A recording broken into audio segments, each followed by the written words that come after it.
Well, hello, everybody. Welcome to the show today. Very happy to have you here.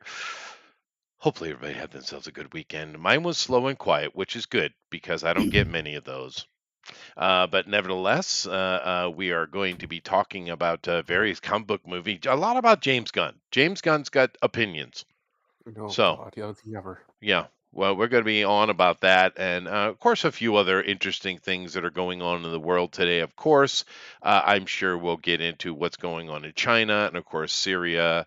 People say, "Why did Oh it yeah. spark up again?" It never stopped, you morons. But whatever. Of course, I have Thundera with me. I also have a lady. Hi, lady. No, no, nothing Nope. from me. Nope. That's fine. Nope. Uh, just no, What? Chester. What do you mean? What? Hi. No. Hi. Haha, Okay, okay. there I am. Can you hear me? Yes, I can hear you guys just fine. Okay, good. I'm glad because I thought we had a moment there. But yeah, actually, before stream, Thunder and I were talking about well, I was, how much I actually love women. I enjoy women. I enjoy the noise of women gossiping. I just enjoy women in general. I like women, but there's two things I could do without with the women's. One is what was that one? Girl math. Yeah, we could do without that. And the Mm-hmm. neediness. Those things we could do without, but otherwise, I adore women. So I guess so. We have a girl here, lady. Can you? What is it about? What would you rather get rid of with men? If there's a couple of points that would be the world would be better with that men didn't have. Let us in on the I mystery. cannot speak for all the women in the Yes, sure you world. can. Every other woman does. So go ahead. Well, I know better because everybody has a different want, Choo a choo. different attraction. But anyway, the point. So I'm too old to be asking ask that question too. Well, not really. I mean, that means you have more wisdom. True. It's true. Hi, Roger. Okay. Well, Let's see. oh, What do I not want men to have? yeah. If Is we that could what you're asking me? change something about men that would make the world better. Hmm. Hmm. Hmm. Stumped her, I guess. Yeah, you kind of stumped me. Yeah. See, I told you we were Um, perfect, Thunder. That's true. We are flawless, even. Flawless, even. Yeah. I'm sure there are points that it when would when you could try to improve. think of something and you want to, it includes everyone, all the men, right? So you can't just say one thing for one group and another thing for another group. True. Well, I mean, I was joking myself. I mean, for instance, the girl math thing is really a very much an American Western woman thing. Most places in the world, women are actually very financially responsible. So Oh yeah. it's very culturally and geographically located point.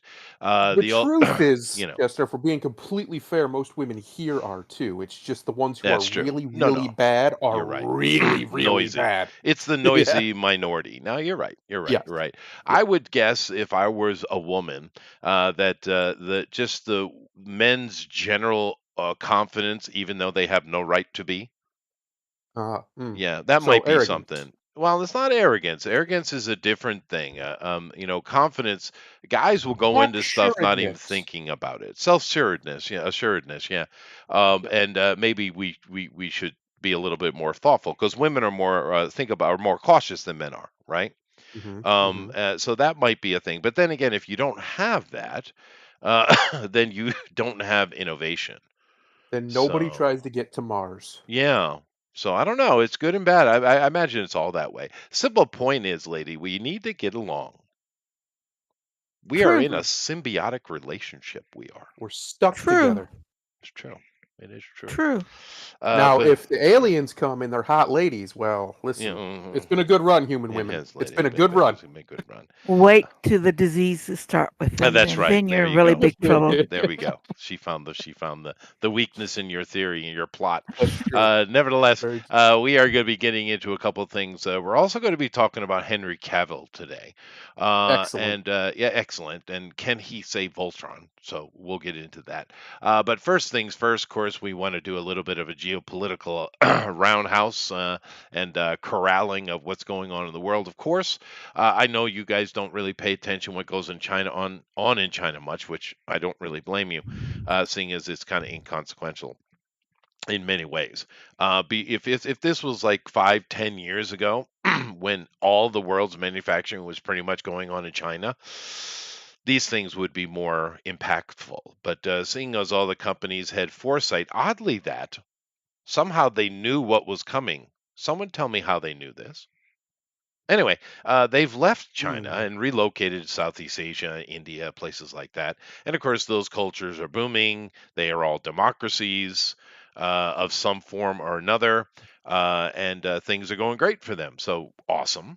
Have no problem with that whatsoever. Therefore, the troubles in China are becoming less and less impactful every month because more and more companies are reducing their involvement with China, and of course, ultimately, it's going to be 100% removal because the Chinese government is so desperate to keep power that they're just causing trouble with. If you have a business and you're trying to manufacture in China right now, you are a target for the CCP. It's that simple.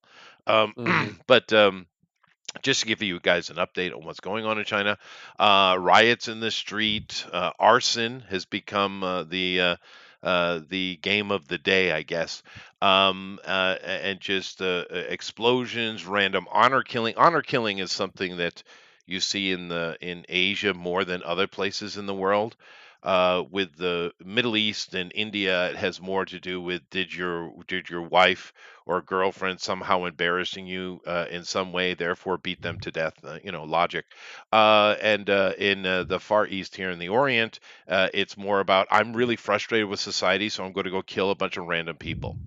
Yeah. Okay. So that's China wrapped up and done. It's literally freaking burning, and I don't know how long before a civil war pops, or I don't know what's going to happen. But boy, it's beyond the point of chaos that other countries would have already had some kind of revolution start up. It's Hmm. already past that, and it's like a 6 months past that. So I don't know what's going to happen in China. But I guess what I'll do is field any questions you might have from China, seeing as I do understand the language and I'm really close to it, and of course the other Oriental countries pay very close attention to what's going on in China for obvious reasons. Anybody have Hmm. any questions about China? Hmm? Questions, not so Yes. much. I have a statement real quick. Okay, I would venture to guess the reason why you haven't seen a large scale revolt of any significance is largely because, unfortunately, the only thing the CCP seems to actually be good at is suppression. they are good They at that. are They are good at that. phenomenal at it. They might Yeah. be the greatest of all time, which is terrible because they're brutal. But I have long prayed to the Lord Almighty to free China. Mhm. That is the oldest or one of the oldest cultures there is. These people have an ancient legacy and history, and they do not, most of them anyway, do not deserve to be oppressed the way they are. It No. doesn't have to be that way. It can be better, Yeah. and it should be better, especially since Japan's like right across the damn sea, right there, which is Yeah. better and by every measure is better than China.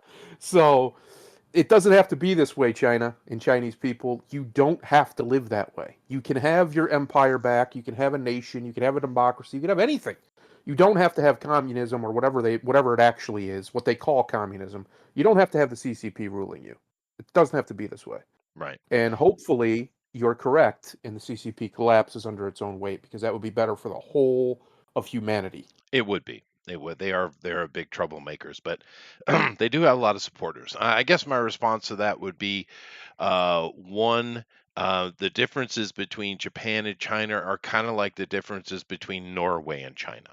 So, Hmm. but they're not similar in any way, shape, or form beyond using some of the similar language, things. The other thing in regards to that, they are amazing at suppression. They really are, and but it's really is starting to crumble on them. And we'll see because if it stays in this state is the problem. If it stays in this state, you're going to have just this long, drawn out human catastrophe, right? I mean, really. A lot of people like, oh, revolution's horrible, war is bad, which you're right. But it's also it's almost like pulling the band-aid off quickly or slowly, right? Hmm. As far as Hmm. how damaging it is. Lady, you said you had a question? Well, for those of us who are less educated about what's happening in China, is it the fact that the factories have moved out of China and brought the total of unemployment up, or That's not helping. that's not There's helping? brutal Yeah, unemployment in China right now. Of course, we don't have accurate statistics. You never get those things inside of a tyrannical dictatorship, right? But you have to think about why. Why did the companies leave?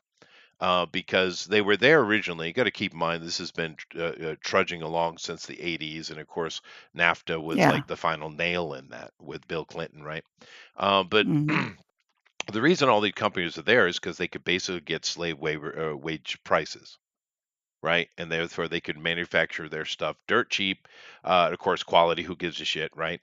And therefore make the optimize the maximum profit off their sales. That's the whole reason they're in China and Southeast Asia and India. It's really not that different. Although those countries are far closer. I mean, you're talking about they're 20, 30% below our standard, right? So that's not much, right? With Thailand, for instance, I was there 30 years ago. It was 47% below our standard, right? Meaning our dollar was 40%, 47% more powerful, more valuable there. So it's improved, by what, 20%. That's a lot, right? But nevertheless, so they're not going to have as much a profit margin, but of course they can have peace of mind. The reason why the company started leaving is because the CCP was struggling under its own weight because as Thunder had said, because it couldn't manage its finances, Hmm. you see. And the problem with that is when you have centralized government and all the people in government are doing is thinking about keeping their own power in their own pocket, they don't really supervise the outer, reaches, the proverbial octopus arms that are reaching out into the rest of society. And of course, those communist governors, if you want to call them that, are basically nothing more than mafia, right? They're just extortionists, right, on the local people, and of course, because of this break in the system, they started having financial problems. So, what do you do? How do you fix those? Well, you go take money from the foreigners, right? But the Hmm. foreigners ain't playing that game. You're talking about multi-billion dollar, international companies, right? Conglomerates. They're not going to play those games, so they started leaving, which just exasperates the problem. And this has just been getting worse and worse and worse. And now we're to a point that their economy has been fake for a long time, but now it's beyond the point where they can strong arm the economy being real, even though it's not. And that's what happened. That's why all these companies started going. And now it's to the point that they're actually arresting CEOs who are visiting to check up what's going on, or some kind of representative companies. They're harassing them. That's what's going on now. And of course, that's just going to accelerate the companies leaving at a faster rate. And of course, that's what you've seen happen in just the past 6 months. Just even Foxconn is down, I think, what is it, 18%? Of its previous size. Now, keep in mind, Foxconn builds all the Apple iPad or iPod stuff, right, or iPhone stuff. Hmm. This is what's happening. It's just you can't gnaw away at the roots and not expect the tree to fall. It's that old analogy, and that's what's happening in Hmm. China, and but it's taken on frightening levels of violence, though. I mean, there's arson and explosions all across the country, right? Who's setting these fires? The problem is, you could say, oh, it's revolutionary people that want to make change, but it could also just as much be the companies themselves trying to, cash in on bankruptcy, and it's probably a mix of the two. You have violent clashes in the streets. These people know they're going to be arrested. I mean, if you do something just as simple as hold up a sign, like let's say you hold up a sign and say, "Be happy today," right? I mean, that's it. Just be happy today. The cops will arrest you. You're not allowed to even make a single noise. So when you see thousands of people coming in the streets, they know right well they're going to be arrested and beaten and potentially even killed, right? And but they're doing it anyway. That shows you how bad things really are. I mean, I could pontificate upon this for an hour, but I'm not going to. But that in general is what's going on. It's really bad. I know there's always questions regarding China because you guys don't get much news, but it's bad. I know I've been saying that for a while, but boy, is it! It's just I'm surprised it hasn't popped yet. To be honest with you, I mean completely popped because I don't know how long that the CCP can maintain this pace. Well, wait until old Trumpy poo gets in there and starts turning the screw. I bet then we'll see some action. Because he's friendly. He tries to be friendly with them because unfortunately, previous leaders have tied us to this damn country, Oh, married they us did. to it. They did. Yeah. Uh, we need a divorce desperately, but since we're married to it, he does what he can to get leverage out of them, and it was working. He even broke it down on the Joe Rogan thing. If you actually watch it, it was working. Within if he had got his second administration like he should have, uh, it probably would have almost certainly worked all the way. Like China was starting to acquiesce big time, and then COVID happened conveniently and flipped the script on everybody.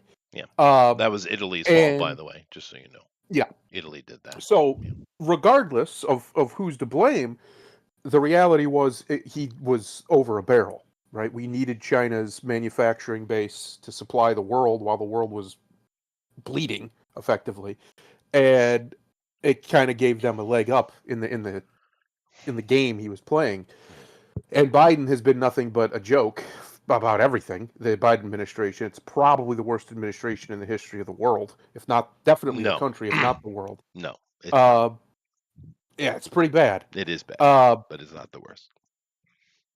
but regardless, he's coming in now. He'll be in next month, in just over a month, or just over a month and a half, almost 2 months.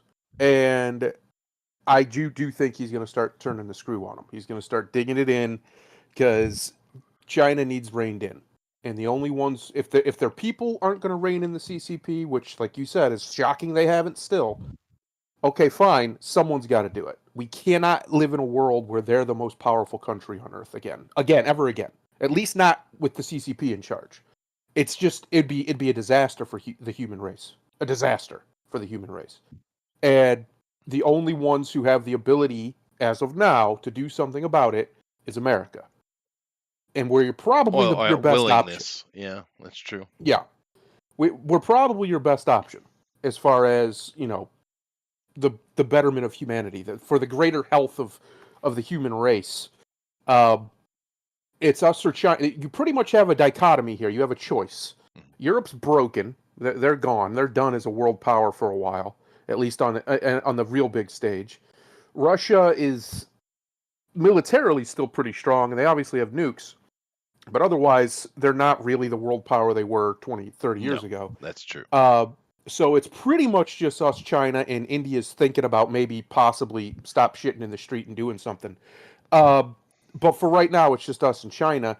If these are your options, and they are, you're better off with America leading the way than you would be with the communist Sure. Chinese government. Well, I mean, So hopefully we can. Hopefully Trump gets in there and he does exactly what he's been saying he's going to do, and he gets them, puts a little pressure on them, and maybe that will be enough to pop the cork and get something to change over there. right. And if you look at the the fallout of this nonsense, there's so many African countries. Australia, for some reason, decided to become an African country. They're dirt poor, terrified, because they sold their soul to China. Hmm. We see the effects. There are more people than just American, in our price a gouging situation that's under pressure. Mhm. Roger says, "Well, Chester, since you're so well informed, better than the rest of us, why U.S. Why is the U.S. Deploying missile units to Japan's islands in Taiwan contingency?" Well, first of all, I never said I was more informed than you. I said I was more geographically located than you. But beyond that, we've had missiles here for that kind of thing for a long time. If you think the American government doesn't have nuclear missiles sitting in Japan, wow, Yeah, where have you been? yeah, they Right? do. We have Yep. nuclear subs all around We Japan. do. Like that, Yeah. it's protected, guys. Calm It down. is very, and no one's even threatening it. Keep in mind, China barks far more than its bite. It knows it It sucks at doesn't war. have a bite. Yeah. Its bite is It like a doesn't. toothless chihuahua. It's really Uh, bad. uh. But the interesting thing, they like they're bullies. Of course, you could say America's a bully in some ways too, and you're We not are. wrong. Yep. But China is definitely a bully. They like to pick on people they think they can beat, like the Philippines. But the Right. Philippines have been biting back, and well, that could pop Good. right there. But the one country they do try to pick on, and I don't understand why, is India. You mentioned that because India Yeah, actually is pretty strong. they are. And India and China have a long history of hatred. They're not friends. Hmm. No. And Not friends. recently, once again, the Chinese are trying to claim territory that's clearly been Indian forever. And the Indians are getting sick and tired of this shit. So you could see Yep. that pop too. And I don't know why they keep trying to pick on India because it's like I don't in either. the region, that's like the last one you should be picking Yes. on Correct. your border, right? Especially when Southeast Asia, the rest of it's just right there. If you're going to pick on anybody, you would think it'd be one of those much smaller, far Yeah, like less the wealth Philippines. powerful countries. Makes Yeah, sense, right? yeah. Why would you pick on the only one over there who's also big and with a billion people in it and wealthy, growing wealthy, Yeah. like an actually growing economy and stuff? It just doesn't make any sense to me. Why would you pick Yeah. that fight when you don't Although, have to? keep in mind with the Philippines, over the past decade, their GDP has increased by like almost 30%. They've done the Southeast Asians are quietly just leveling up Well, while everyone else you is know how they're doing bitching at it. each other. They just keep killing all the corrupt officials. Yeah, it's true. That's what they've been doing. They've just That's been true. hanging people left and right or shooting them, and then all of a sudden things get better. Well, huh? Yeah. Funny how that works. But anyway, that's what's going on over here. So, And of course, you- Roger, I there's plenty of people better informed than me. I don't have time to be properly informed. But I am living in a place, as far as China news goes, where I get a lot more of it more directly than you do. That's my point. Adrian, it sounded like so you are wanted to these, say something. Yeah, so are these alleged mass attacks or mass casualty attacks, as they're saying in our news, are these related to what you're speaking of, or are these separate lone wolf things that they've claimed they to be? Well, the Chinese government is, of course, calling it lone wolf stuff, but it's just it's a cultural issue. You wondering why they murder little Japanese kids? Well, it's because they teach the children in elementary school that Japanese are evil and want to murder you. They have plays showing the murder of Japanese, and they actually have PE classes where they give kids fake guns and have them stab pinatas of Japanese. So, being Yep. surprised that some random out of control, depressed person decides to just murder Japanese kids shouldn't be a surprise to anyone at all. This is what they're promoting. Japan is always the scapegoat for the CCP. Always. Mhm. Anytime they have feel any pressure, they always put pressure, and they say the Japanese did it. Right, Yep. the Japanese are the boogeyman, and anytime Yep. they have pressure and they say that, you'll see people go out and they'll burn Toyota and Honda cars. They'll, break windows at any place that has Japanese employees. They'll put signs out that says "No Japanese allowed." Right. Goes on in China, and then things calm down. They go back to normal, and then CCP's under pressure again. Japan did it, and then it all Yep. pops off again. Recently, unfortunately, it's been the murder of little Japanese kids. Unfortunately, Well, that's but why that's what it I is. said that because I This was know in China that. or in Japan? China, This was in China, Japan. China, China. Yeah. Yeah, Oh, I I didn't know know that. that the school was an actually Japanese Well, kids. Toshiba, Panasonic, Sony, Many of Hmm. the big electronics companies have factories in China, although, like I said, they've been reducing them. And of course, they need techs over there, and those techs bring their families with them. Toshiba has I was, completely evacuated all Japanese personnel. The other companies are being a little slow about it, and they're getting yelled at for it. But honestly, everyone just needs to get the hell out of China. In no way should you be a foreigner in China right now. 10 years ago, it was great. China was actually leveling up and becoming a happy, open, yeah, friendly yeah. place. But right My now, get father-in-law the hell taught out. English in China. My father, right before Z took power, Yeah, he had taught English 3 years in China. yeah, And sure, the one thing he always did say was like there's a deep-seated hatred for what the Japanese did in World War II for sure, there against the is. Japanese. But then But again, that's in complete they teach ignoring. that hatred in school, right? Yeah, yeah, Ignoring what the Chinese have done. I know, I get it. But I was just wondering because like there's been like multiple stabbings. There's been like drivers running into people. yeah, Like yeah. No, no, Well, it's I was getting wondering bad. that's why I was if bringing these it are up actually because lone wolves. If these are lone wolf attacks or are these a bigger It's a cultural move? issue. It's the pressure, dude. The whole country, the pressure cooker economy is over there. collapsing. Unemployment is through the roof. People have got to the point that they're making fake food and selling it. People are getting sick every day from eating food off the street. People are literally painting different kinds of meat to make them painting. Yeah, to make them Yeah, look like other kinds of meat, so they can make more. It's fallen uh, down to the food source. That's how bad it is. it's it's amazing because like my father-in-law once again went and taught in China, and he was talking about how advanced the place had gotten Yeah, as far as like a lot of the city centers and stuff. Now, out if you go further into the country, it gets a little bit more wild. He said, but he was amazed at how yeah, how they were doing great, dude. highly Yeah. prosperous they had become. But he has contact with China, and he's mentioned that it's getting pretty crazy over there a couple times in recent years too. Especially since COVID. I guess COVID was kind of a catalyst for some of this stuff, but Well, there's a lot of pushback on the government, and you know, there's a lot of oppression in China as far as information, but they still manage to find information in the outside world. It's not China is not as successful at locking down their internet as say North Korea is. Well, that's an assumption on oh our no, no, part. We don't really know. But China, but it does get in there, and they obviously have their conversations. They're constantly finding ways to communicate with each other in non-traditional ways. But yeah, it's an absolute shit show, dude. but yeah, he told me about his students showing him the workarounds on the internet's Sure. Yeah. censorship stuff. Yeah. No, I mean it's when you live in that kind of environment, you find ways around it. Humans are like water, right?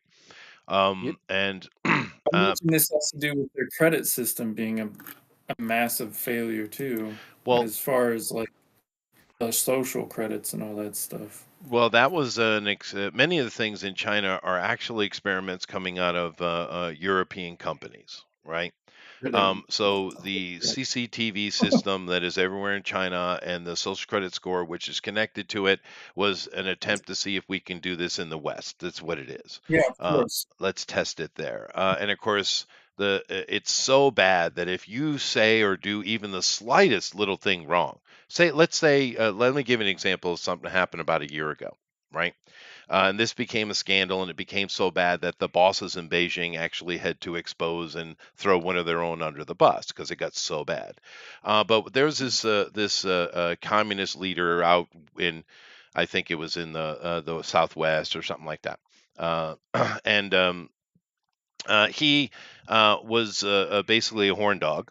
And what he was doing is, in response to your this credit social credit system, he was threatening men who had beautiful wives that unless they let him sleep with their wives, he was going to ruin their social credit score, which means they can't take the train, they can't use taxis, they can't go to hospitals, you can't do anything, right?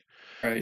And he was basically, screwing all these poor ladies because these men were terrified of being, well, killed, really, is ultimately what's going to happen to you. And of course, it became noisier and noisier to the point that the bosses in Beijing had to actually deal with it.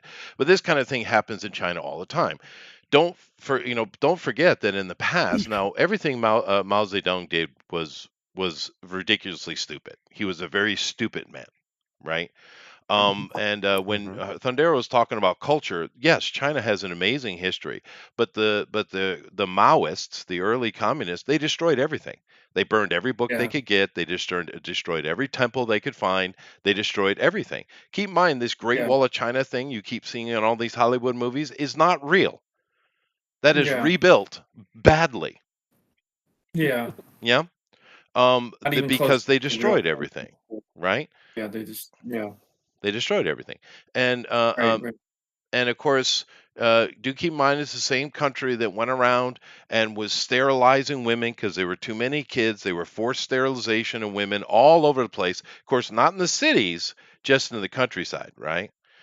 Which is not Right. too dissimilar to some projects that were going on with the Democrats in the Midwest with Indians and blacks. And of course, Planned Parenthood Yeah. is just another way of exterminating black people. But yet the black people keep voting for them. What's wrong with you? What's wrong with your Well, brain? I just shifted Enslaved. topics there. They're enslaved. Yeah. How dare Yep. I? How dare you say that? You Mentally. bigot. Mentally enslaved. The truth is, this is the sad reality that most people don't want to face, especially, the humans who don't think this way. The vast majority of people would be better as slaves. Their lives would be better and simpler and That's they'd what be Jackie happier. Chan said. Yeah, it's just true. Yeah. Like it sucks. I wish humans weren't like that, but too many people I mean, look what happened during COVID. How many people just complied with everything? Yeah. Just rolled over and did Well, it. Did whatever the government said. They were just, okay, how you want me to do? Oh, you want me to stick what up my butt? Yep. Okay. yeah. It, Well, Adrian, the thing is kind of interesting for me. The older I get, the more I realize that a good monarchy is better. it is.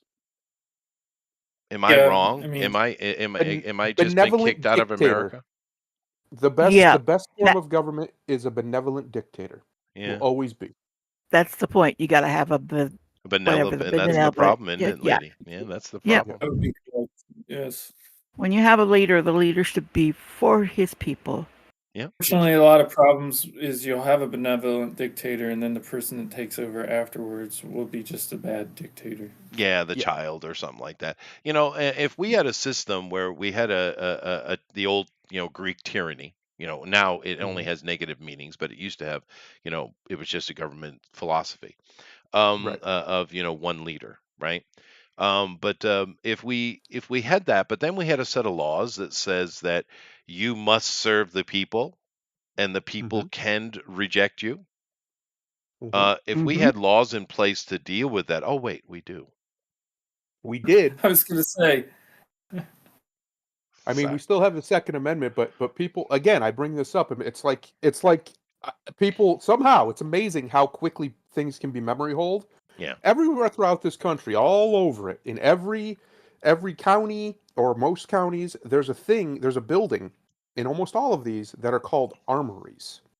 Now, Yeah. what are those yes, armories? Why Yeah. do they exist? I Well, the wonder. reason those exist is because it used to be up until very recently in our history, probably basically after World War II, it used to be that the government would have, munitions and armaments and they would store them in these armories, and those were for the people.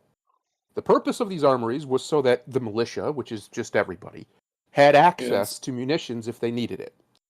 That's why they're called armories, because there literally were armories that were just everywhere. And they're huge. These are big, giant buildings that could have contained all sorts of things, probably even cannons and things if you needed them.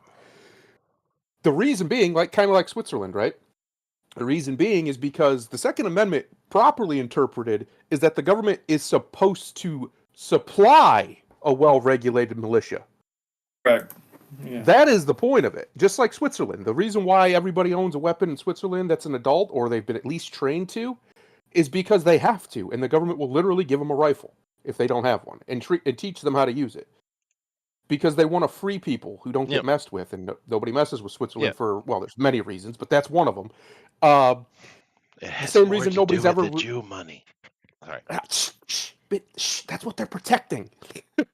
One of the main reasons America's never been properly invaded since it's been America is because there's too many firearms. We're too There's more prepared. firearms than there are people. That is true. Yeah. Just real quick, Roger, with the Yoshida thing, keep in mind Yoshida stepped down as president 5 years ago, dude, almost 6 years ago, and I think he's just retiring. Yeah. Sorry. Yeah. Anyway, go ahead. But no, that's so the system that you want, we basically already had. The presidency, Correct. the only reason it's called a presidency is because George Washington demanded it. Otherwise, it probably would be called an imperial seat or something like that. Yeah. He didn't want that title. He didn't want him and John Adams actually got in a big argument over it because John Adams liked the legitimacy of the titles and the grandeur of a monarchy. He liked all that pomp and that circumstance, and he was correct in this that a lot of the people like it too. It helps them feel more secure, like this is real. Because the reality is, governments, monarchies, all this stuff's fake. It's all bullshit that we make up to make ourselves feel better. But it makes people feel better. It makes them feel secure. It has the And placebo effect. Yeah. yeah, so that's what that was what he was, basically saying. And Washington was just like, no, that's ridiculous. Stop being preposterous, you child. Because Washington talked down to him. He didn't like Adams much, and he demanded that they just call him the president. Right. They came up with the title president, and then they were, well, what do we call you? Like, how do we address that? And he's like, well, just call me Mr. President. Lord Majesty, yes, Big the Third, please. And he was like, no, that's preposterous. Well, if we could clone the best parts of Adams and the best parts of Jefferson and then make it immortal, we'd be good. We would. We would. Get some Adams in there, get some Jefferson, a little bit of Washington's dickishness, because he was a bit of a dick. We'd be good. Hi, everyone. Hey, everyone, what's up? Yeah, no, old Washington, not young Washington. He was a troublemaker. He literally started a war. He did. For no good reason. He wasn't much sorry about it either. No, he wasn't. Damn French. Yeah, he didn't care much for the French. But I understand. That was a bloody war, though, dude. He kicked off, man. Goodness gracious. Then he became the father of America and quite literally the avatar of human liberty. So I think it's okay. I think it's all right. You need some Andrew Jackson when someone needs to be slapped around. That's fair. Yeah. Old Stonewall boy. Trump's favorite president, by the way. But no Grant, please. No Grant, please. No, we don't. No, we don't. No, he's too drunk. Well, the modern equivalent of him would be Che Guevara. Oh, I said it. Yeah. I said it. It's probably correct. We don't need another drunkard president, I don't think. I think we're all right. Well, we already had yes, we did. We already had a dementia patient president. That's true. Well, he wasn't in charge. Did you guys see her do that drunk interview? Did you see that? Which one? She was bad drunk this last time. She's always looks a little tipsy, but this one she was absolutely smashed, dude. Did you see that, Adrian? Yeah. No, I didn't see Oh my God, dude. She was so damn drunk. Because she'd been in hiding for weeks, right? And then she came out and she spoke and we have to good people. We have to fight. It was bad, dude. Yep. So drunk. Here, I'm going to be very. I'm going to answer Dave here in the chat because he asked about Ben Franklin. I'm going to be very poetic with it, a little bit smarmy even. Ben Franklin. It's probably a good thing that he died when he did because we didn't need a President Ben Franklin. Because Ben Franklin represents the mind of the American man. He doesn't represent the heart of the American man. And that's what George Washington did. George Washington represented that, whether he wanted to or not, because he really didn't. But he's come to represent that in a way that no one else could. Jefferson, I would say, I used to say this all the time, and I still think it's probably true. He's the greatest thinker the country's ever had. And I don't know of anybody who you could say could top him in that sphere anyway, in politics. But Franklin was such a genuine Renaissance man that I think he represents one of the things that's made America what it is the ability for people to be able to come here and just think. Mm-hmm. Just figure stuff out. Like I used to work for the post office. Ben Franklin started the post office, right? Yeah. They still to this day use systems and routines that he created to sort mail to this day. Yeah. They still use it. That's No, he was That's smart amazing. dude. insane to me. Yeah, a modern equivalent for Ben Franklin would be Bill Clinton, right? You think Uh, so? no, I Well, I definitely don't. do. Definitely. Well, No, because but one thing Clinton was about president Clinton, though. because we don't look past all his lecherous behavior, because Benjamin Franklin was incredibly lecherous, right? Yeah. But what we Right. we often forget about Bill Clinton is how smart he was. He, whether you like his Yeah. politics or not, that dude was sharp as a frickin' tack, dude. No, he Well, was really smart. Yeah, he married one of the greatest political serial killers of all time to keep himself safe. So he's pretty smart. yeah, he is smart. Yeah. Yeah, Yeah. and He she's keeps him threatening away. She running keeps him. again. What did Trump say? I dare you, Well, please. he's gonna be out of the way this time. Maybe they can squeak a woman in. There won't be another Trump in the way. Well, the thing is, Yeah. aren't I would assume I'm not in America. I haven't been there for literal decades, 30 Oh, years. this but is, Yeah. 30 years. But isn't there a woman in America that could be president? I'm sure there are probably several 100,000 of them. we'll see.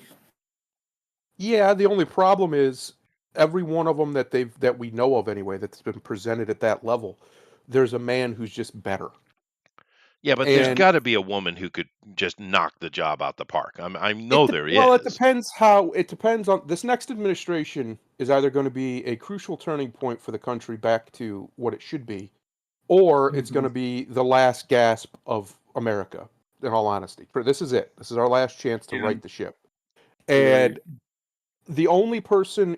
So what I mean is, it's going to depend on how Trump redefines what this means, what that job is. Because that's what Right. he's trying to do. He's trying to redefine what the federal government does, what the federal government's job is, back to mostly what it's supposed to be. Yeah. But it's been this way for so long that it's going to just be A revolutionary at this century. point.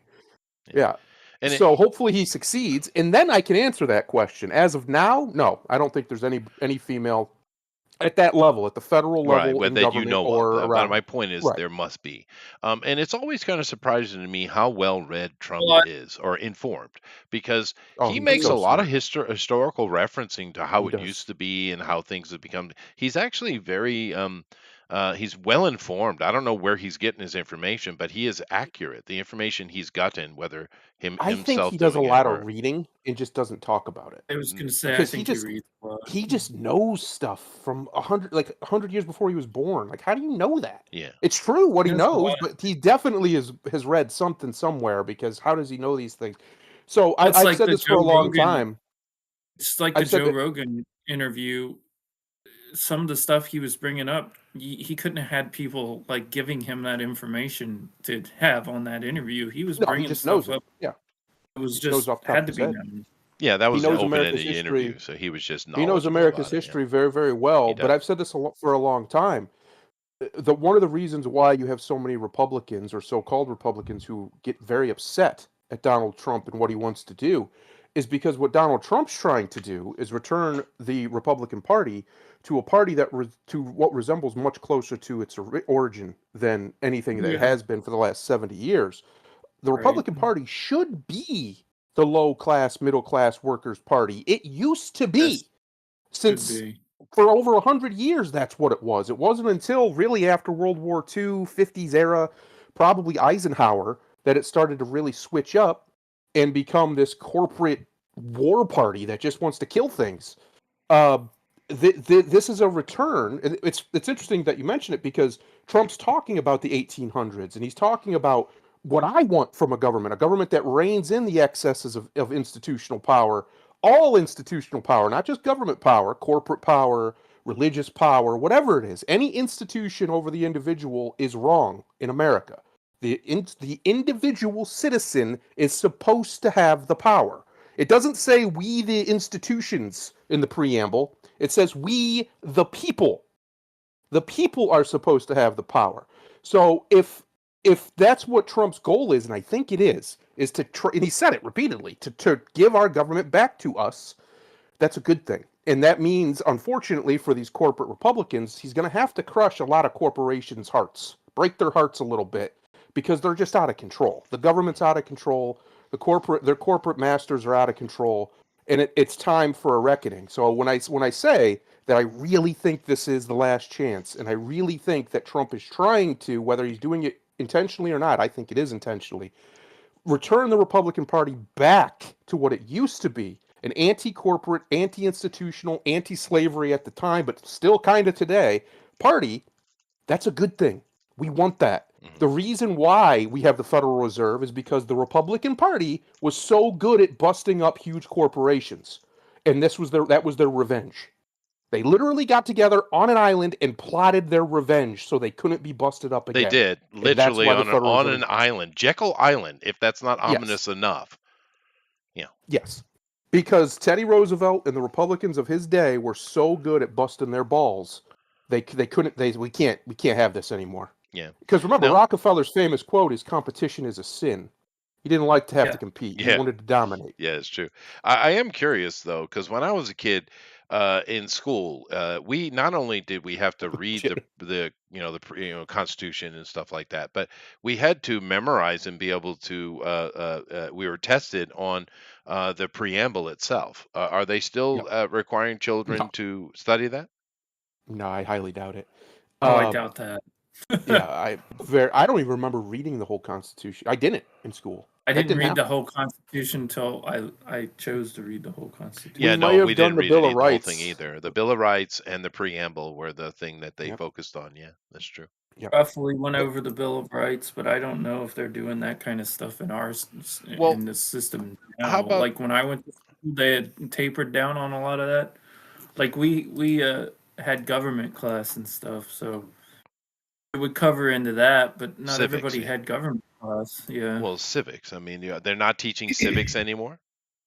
No, it was called government class, not civics. Well, it's the same Our- thing. Ours lit- was just I know, called but social it wasn't studies, called- and they just put it as part of it. There Government. was social studies. I yeah. see. Yeah. Well, lady, I'm kind of curious. I don't know if you know this from your involvement in your area, but when I was young, and I'm assuming these guys, every morning, the principal will come over the intercoms, and everyone would stand up, And won't stand, and we pledge put our allegiance. we Yes. put our hands over our chest, and we pledge allegiance to the Yes. flag Yes. of the United States of America, for which it stands, et cetera, et cetera. Do they still do that? Mhm.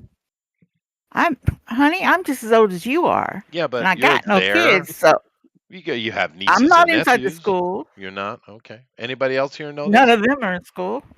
Being as a kid, we did it all the way. I'll through have an high answer school. for you on Tuesday night. How's that? Well, thank you. And then And my you're kids they Are- homeschool, so they don't Oh. attend an act.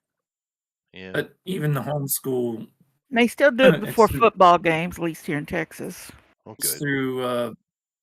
through like video lessons, and they do it in every morning in the video lessons, and they sing the national anthem too. But I don't know about other schools because I haven't stepped foot in a public school in many years. Well, the reason I ask that is because this whole conversation we're having, whether it be China or America or everything in between, it comes down to, of course, patriotism, but they like to use the word these days, populism. And Yeah. they often will vilify populism, I mean, to the nth degree. They go on about how Yes. evil and how horrible it is. And I would like to take a second to think about that for a moment. What does populism mean? It So evil. means it means to engage and uplift the general man's opinion. Correct. So Okay. how is that evil to do the will of the people? Because that's what populism is. It's do the will of the people is the whole, that's what it is. But how is that evil? So all of these newscasters and all these idiots on TV who play acting at being journalists, they're sitting there and they're basically saying that the will of the man, the will of the person on the street should not be listened to and should be ignored. That's Well, correct, because they think that they and their fellow party members or whatever you want to, people who follow the same line, are all smarter than the average person on the street. Yeah, They we've seen think how smart they are. Well, yeah, that's the problem, though. They're not as smart as they think they are. Yeah. They think that, and they think they have more of a right to dictate over your life because you're not smart enough to make these decisions upon your own accord. That's one of the biggest uh, pushes that they've had for years, and that's where like the traditional education comes into play. Like if you don't follow the line of the traditional education, you're looked down upon as if you're stupid. Right. We all know that some of the smartest people didn't finish high school. Yeah. Yeah. No, that's true. Sometimes being in the system itself can be more of a detriment than being outside of it. I And will it, go as far as to say being in the system now definitely is a detriment. I think that those people are far stupider. Like an example is my kid homeschooling. She's looked down upon all the time by people when they find out, like just random strangers that my wife might talk to, like in a class or something. Oh, your kid's homeschooled? Oh, wait. Well, uh, how do you feel about them not socializing with other people? Well, she gets to socialize with plenty of people, adults and kids alike, because she goes and does a lot of things that other kids can't do because they're in school. yeah, Um, no, that's true. And of course, it's if you look at the average grade scores of a homeschool versus public school, the homeschoolers have higher grades. I can Yep. tell Yep. you the last time my kid took an Iowa State test, she tested 2 grades above Yeah, the average kid. yeah, yeah. Mm. Anyway, As she goes into teenagehood, it's getting harder. So we may be looking into private school soon, but it's still the level of education. It's harder because the level of education that she's taking is accelerated stuff. Like they are very serious about what the kids need to learn in this yeah. school Well, setting that we have actually, here. something happened to me about a decade ago, and it's a little bit off topic, but it's kind of talking about what you're talking about. Because with the kids in my school, I get a lot of kids that come through my system, right? And Yeah, I don't own, not only do I teach them how to speak English, I teach them culture. mhm, Outside of Japan, because that's part of it, but I also yeah, teach them, independent thinking, free thought. I mean, how dare I? yeah. But I actually had a little bit of a run-in with the education system here because I was actually asking the kids a simple little question: Mhm. What do you want to be when you grow up? Right. Right? And these are like junior high school kids. And of course, they don't really have answers, and of course, I expect them not to have answers. And my point was, maybe you should start thinking about it. Maybe you should look into and I teach them, make a list of things you like, and then go to these online resources and see what jobs do the things you like. To do a little research into what might be interesting to you.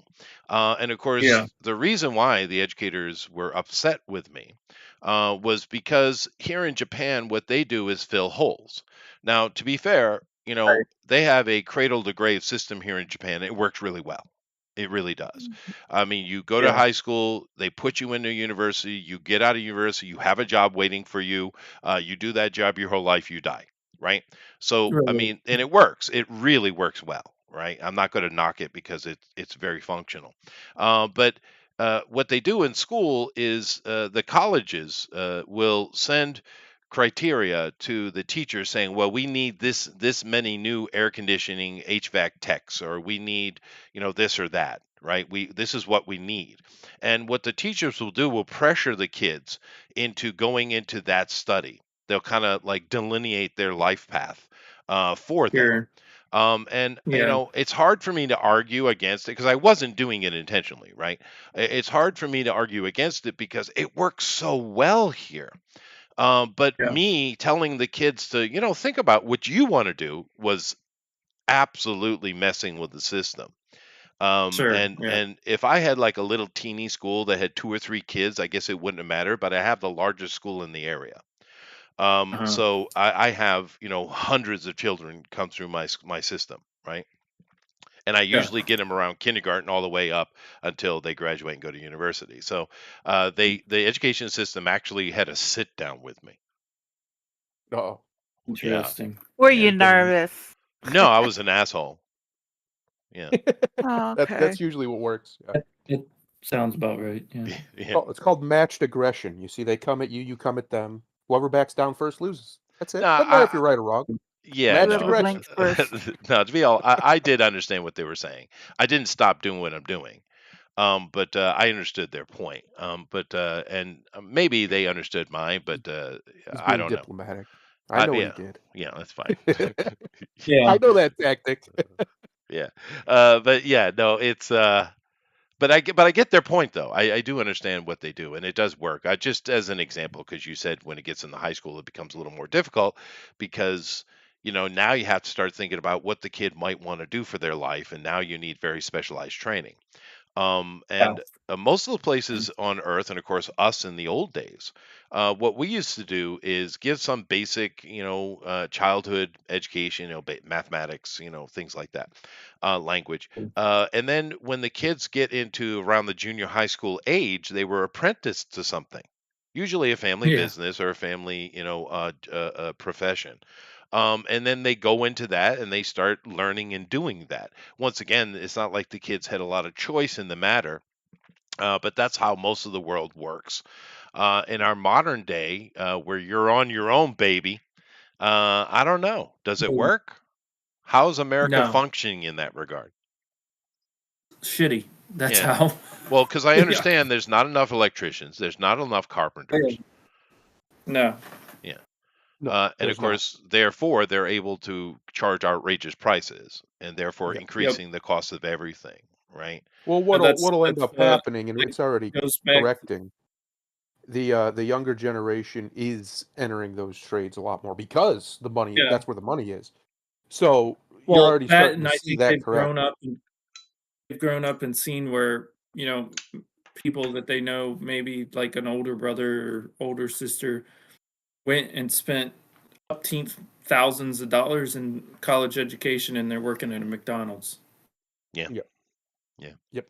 Younger And generation is seeing that college isn't always cracked out to be what it is. one of the things I'm actually surprised by is how strong of an entrepreneurial bend people under 25 have. They're not like Adrian and my generation, or even your generation, Chester. They're just not. They Yeah. have a not all of them, of course, but enough of them have this insane hunger about building something, building a big company, building a whatever. That it's just the last time, and I've seen studies on this. The last time anybody's seen anything like it was the World War II generation, which that's was cool. really the Great Depression generation. Uh, because they lived through the Great Depression, right? They lived through, my grandparents literally had to eat fried lard to survive. That's all they could afford. That's all they could get their Yeah. hands on. Yeah, So I've heard those stories before too. they grew up in that era. Well, these kids grew up during what we call the Great Recession, which really didn't end until 2016-ish, right? I mean, we pretend like it did, but it really didn't. And they watched their families struggle. Now, yeah, maybe they weren't hungry and starving like people were in the Depression, but they watched the struggle. They watched they lost their house maybe, or their parents lost their business or whatever. And I think it imprinted on them a work ethic that had been lost because things were just so easy comparatively for so long, for 30 years or so. It was pretty easy to do pretty much anything you wanted. And now you have the internet in a place, especially social media, in a place that it hasn't been before. You have the fact that you can start an online business, an e-commerce business for basically nothing, and you can make a ton of money doing that. Or you can get into the trades, and like you said, the amount these people are making is just it's astronomical. But Yeah, it's but because it the will lower. demand is still there. Mhm. So of course they're going to get paid more for it. The demand's always going to be there because the other thing you're having happen is those boomers are aging out, right? They own the companies or they manage the companies or whatever, and they're aging out. They're in their 70s, some of them are in their 80s. They're just like, "Nah, I'm done. I don't want to do this anymore." They go retire or they sell their company, and now you've just lost a whole company of electricians or whatever Yeah. trade. And so what you're seeing happen is you're seeing a bunch of older millennials. It seems to have just skipped Gen X, which is kind of hilarious. Older That millennials is. and even some Gen Z make offers on these people's businesses and get them for real cheap because they're just old. They just want to go retire. They're tired of working. and maybe their kid doesn't want it, or their kid does something else or whatever, and they just take over for them. But because they take over, they don't necessarily have the same. No, they definitely don't have the same level of experience and knowledge as these people. So they struggle at first or whatever. Regardless, Yeah. what ends up happening is you're seeing a retraction in these fields, but the interest is there again because of all the money. So you're going to start to see a growth in those fields. I also think with better trade policy, better education policy, one that isn't so focused on get an office job or you're going to die under a bridge, is basically how they present everything. Yeah. You're going to see a shift more and more towards that mentality, because the reality is trade jobs aren't really that hard. Most of them are pretty easy work. It's actual physical work, so it gets it wears you out, wears your body down. Sure. But it's not that difficult. physical. I can do most of it, and Physical, I didn't go to school for it. It's not that difficult. Well, let me physical ask, work taught in school. It's all Yeah. take the test, learn the test, which is bullshit in which the long is run. bullshit. Yeah, it's not giving me anything practical. That's true. Oh, I do have a question though, because on this channel, of course, I don't live in the West, but my generation, Gen X, gets bashed a lot. And fair enough, I'm not in country, so what do I know? But I would assume that most all of the CEOs in America are my generation, are they not? No. So No. what has my generation done then? I don't understand. Retired, most of them. They Retire? either No, that's fair. what they did is they made it up to just under executive, or maybe they made it to executive level. They got in and they cashed out and they just retired, or they just stay working in that middle because the boomers wouldn't get out of their way.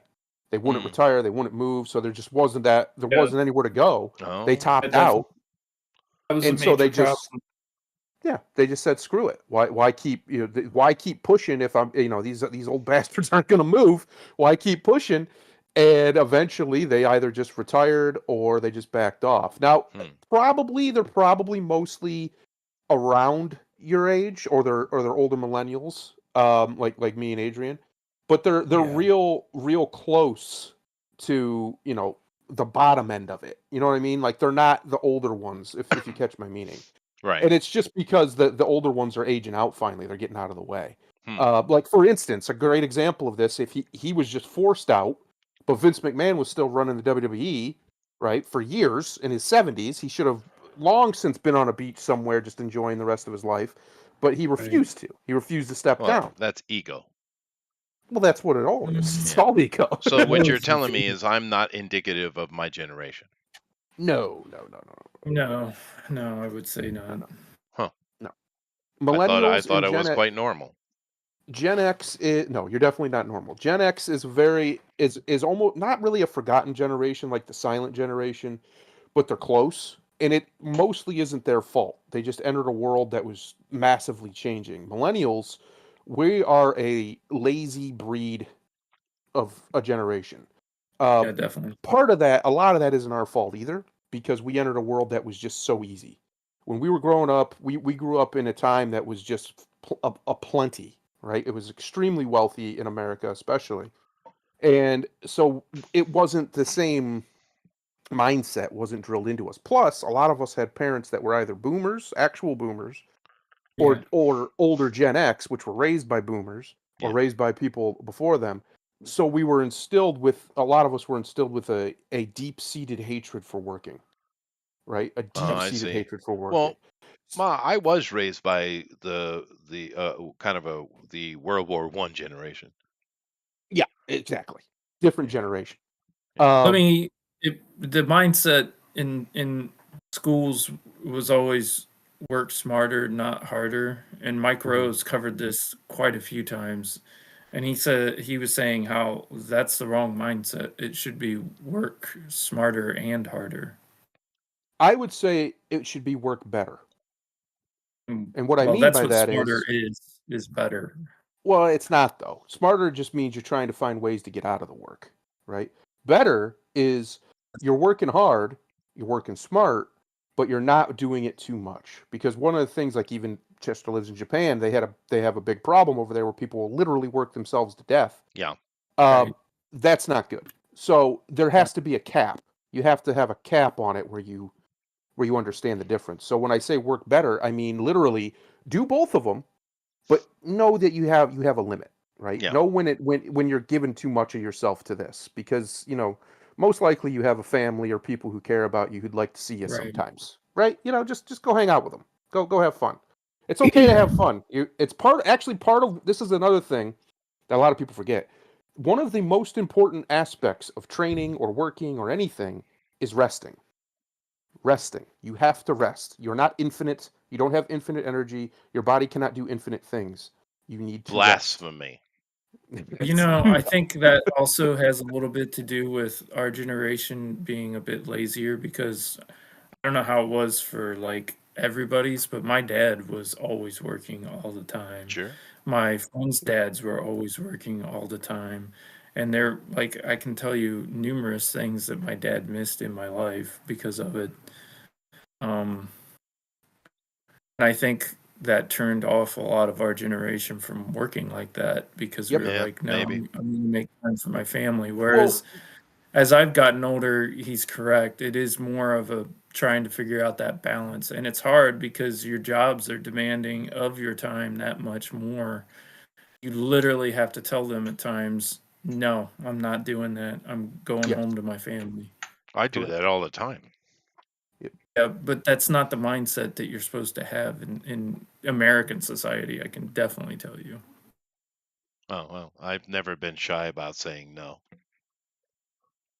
Yeah. Well, that's been a big problem, right? Is you have people who give themselves entirely to some company they don't own, and then they get all Pikachu faced when that company doesn't appreciate it. Well, of course they don't appreciate it. Just like You're the nothing boom to them. that's like the boomer generation that we're talking Yeah, about. Like I see it all the time at work. They're always complaining about just how they're unappreciated, and I know I'm unappreciated.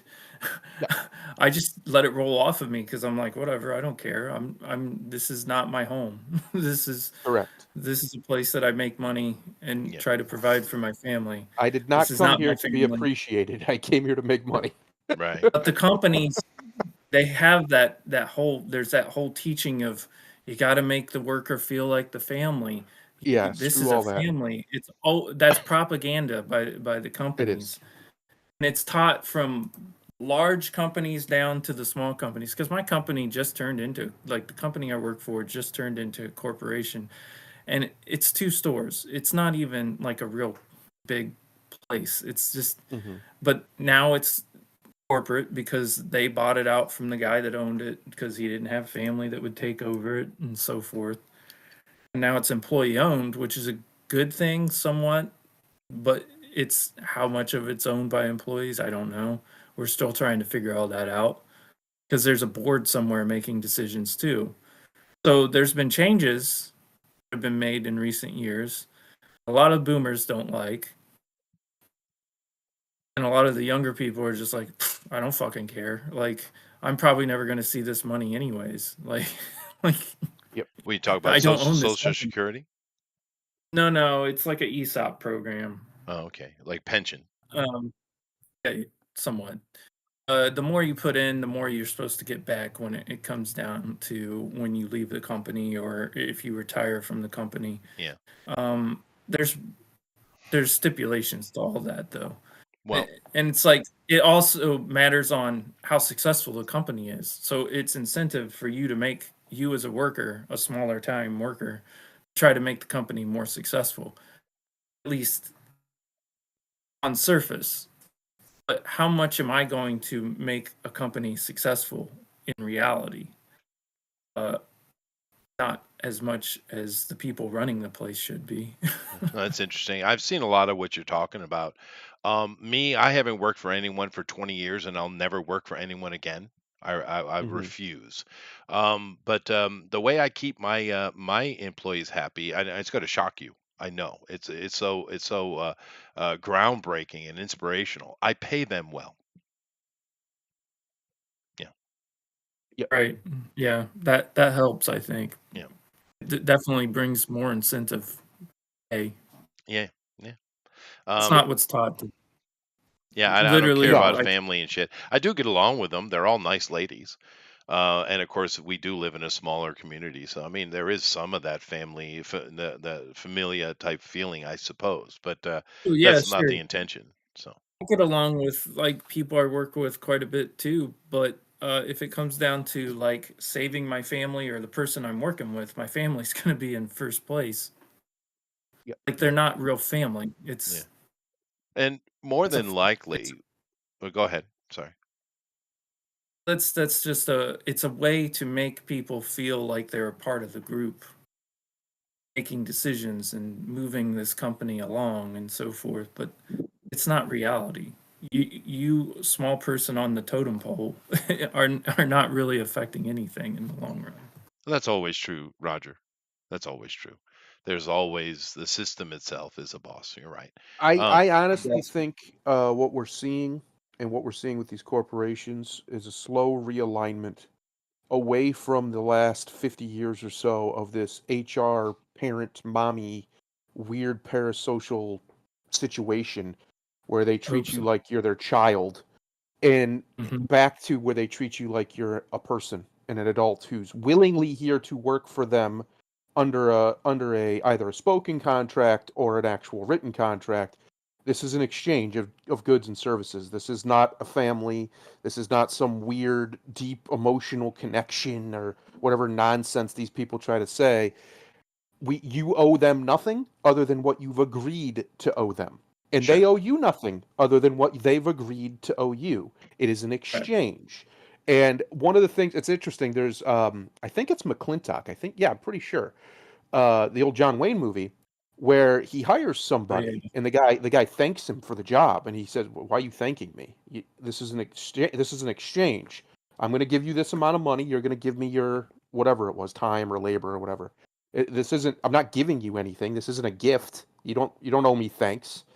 And that mentality needs to come back. This isn't an exchange of gratuities. This is work. This is an Right. exchange on a professional level. Sure. I don't owe you a thanks because I'm working for you. Now, if you do something extra for me, cool, thank you. But you don't owe. I don't deserve a thanks because I'm doing my job, and you don't deserve a thanks because I'm doing my job for you, and that needs to come back. There's been this weird Oh, yeah, like yeah. mixing of the social structure because, well, Oh, largely yeah, because yeah. there are women in the workforce, but also That's because definitely HR departments became so feminine. Like it's such a yeah. feminine everything about it, the way they resolve conflict, and it's all Yeah, therapy it's very speak and feminine. nonsense. It's cringy as hell. Mm, And I Complete I bullshit. hope with a guy like Elon, who I don't think his companies have HR departments, if I remember correctly. yeah. Uh, I think with him at the very top of the food chain here, hopefully we start to see some of this stuff change because it's so toxic. This idea that we're a family, we're not a family. You're not my family. Mhm. I don't owe you anything. That's weird behavior. That's manipulative, Very abusive behavior. manipulative. Yeah. Very It's Well, cult manipulative. shit to treat people that way. now, This is why, I'll be sitting in break room and, like, I have my complaints too, but my complaints are not the same. A lot of times, the complaints I'm hearing from, like, the people that have been there for a long time and stuff is basically, "I've been here for a long time, and these people don't appreciate me like they should, and we're supposed to be a family mindset, right? But right. we're not a family, no." It's like, I don't stay over Well, work unless I choose to stay over because I wanna make more money by staying over. I don't stay over my hours otherwise, though. I make right. that decision. If they ask me to stay over, I might occasionally, but I'm typically gonna be like, "No, I'm going home," unless I want to and make more money. And like, another example is I can think countless managers that get texts all the time. I'm talking like I've heard stories of managers getting texts from the person running the company at like 2 o'clock in the morning. I can tell What? you if I was in that position, I would be, don't text me this. I will talk about it tomorrow. Like, Yeah, no. what the hell do you think you're Well, I mean, doing unless the texting building's a on fire worker? or something. No, Well, this is not call that. the fire department. It's like 2 o'clock in the morning and they're thinking, Maybe we should change this about this particular product or something. Right. Yeah, no, Yeah. that's Something that insane. can That's insane. wait You till know, tomorrow. it It's can. And, insane. I had a job when I worked for the Honolulu government or Hawaiian government. Um, where it was before I became property manager. I was just a resident manager, and I had a pager that's back when those things were a thing, and cell Hmm. phones were just coming out. But um, uh, basically, I was on call 24/7, and I would get calls from drunk ass residents in the middle of the night, and I had to go deal with it. I Right. hated that a lot. Yeah. Yeah. I do have a question for Lady though, because Lady and I are older than the other two guys here. Lady, I've never worked for a company that had human resources. Even when I worked at the Um, government, they didn't have an HR department. just, when I went to work for the state, they definitely had an HR department. When was that? When was that? 95?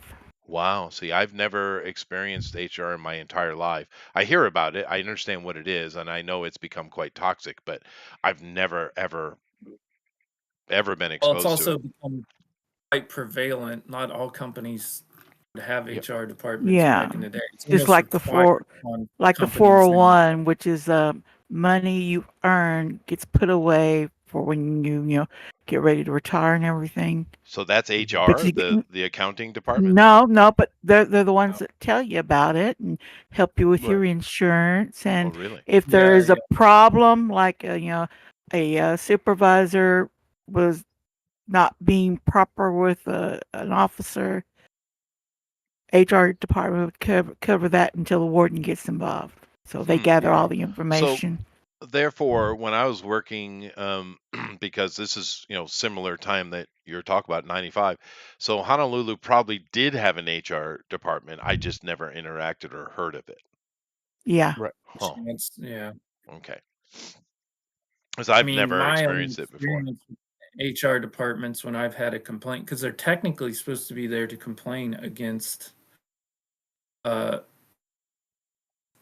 like people above you too, if you think they're mistreating you. And I'm not talking like just sexually. I'm talking about like Standard their, harassment. Yeah. yeah, Mhm. any kind of harassment or any kind Or of even like financial. mistreatment, Yeah. financially, anything. But my experience with them is they still back the company almost every Oh yeah, time. they still work for the company.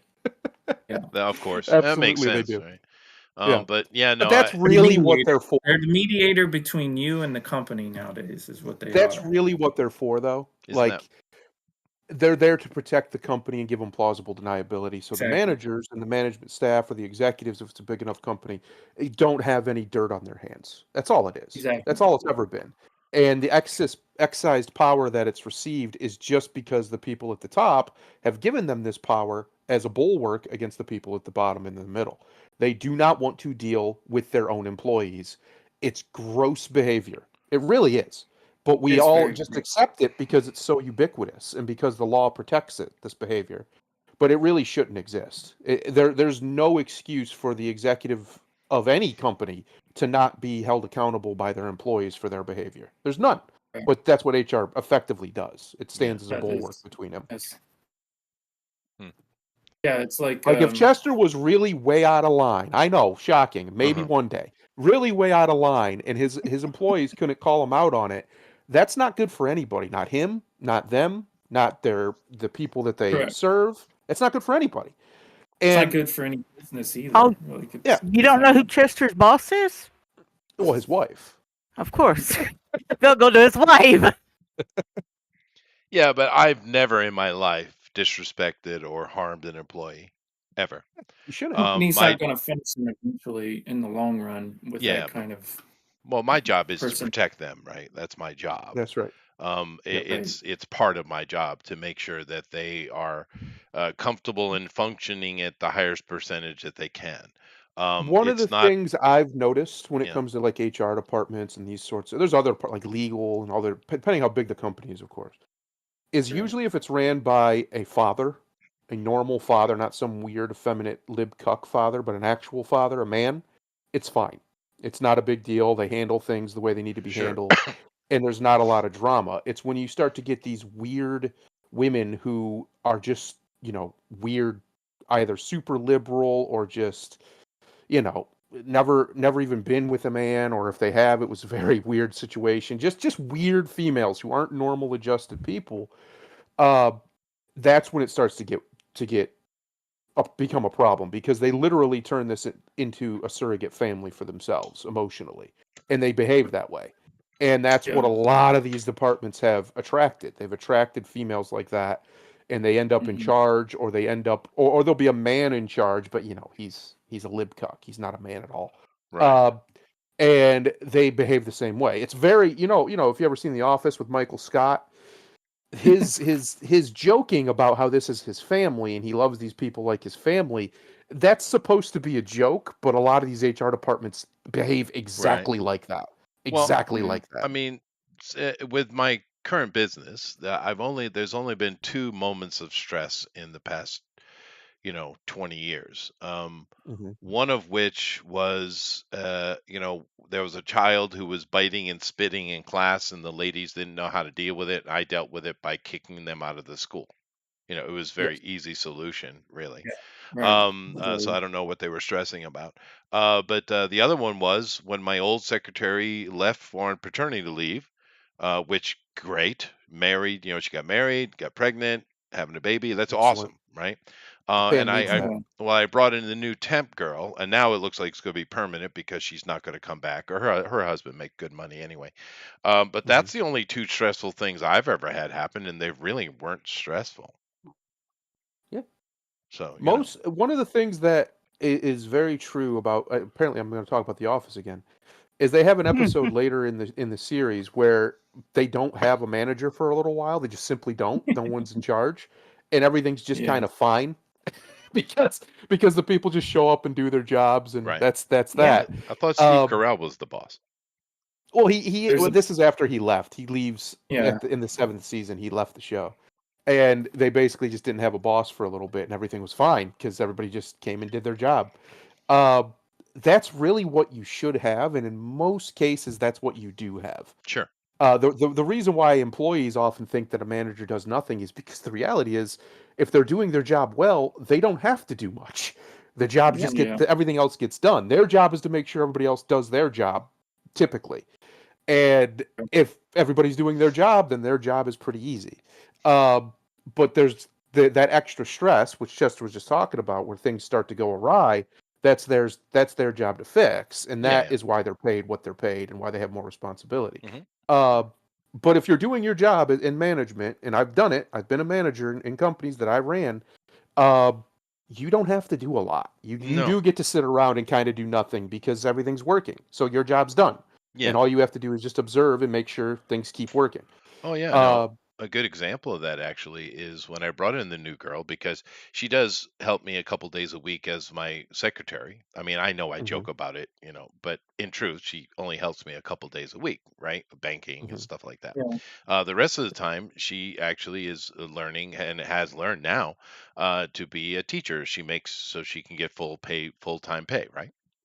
Salary. But of course, I helped somewhat with that education. But honestly, the system, meaning the other ladies, are the ones who fulfilled that need. They trained her, Right. right? And of course, I trained them. So I mean, that's what you want as a boss. You want Yep. the system to feed upon itself and educate itself, right? Yep. And that's one of the reasons why things like HR departments and this stuff, I honestly do think, especially with things like AI coming in, those are the types of jobs that are going to go before anything else. Oh Is yeah, those middle of the road, blockade, very managerial jobs that only exist to basically either shuffle papers around or as a bulwark so the bosses don't have to hear somebody complain. Well, if you can take that away and just let them complain to a computer, and the computer can, speak to them relatively like a human, the problem will pretty much solve itself. Uh, Most people just want to complain to complain. They want to get it off their chest. So if they get it off their chest, usually they're fine. or unless there's an actual problem, but that's different.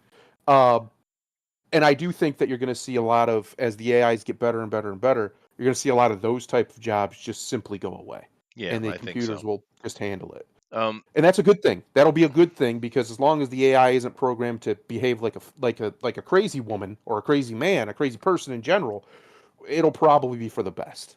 To be honest, just right. let the computer Well, mediate it. It'll probably be for the best. let's shift the conversation to other places in the world that are kind of having problems. Yep. Um, now, Syria has been an ongoing problem for quite a while, just like Mhm. Libya was. If we look at what happened with Libya, they had this roadmap, and part of that was getting rid of people like Saddam Hussein and Gaddafi and stuff like that. And of course, getting Hmm. rid of Gaddafi opened the floodgates, and this is why Europe has so many migrants running around it, millions.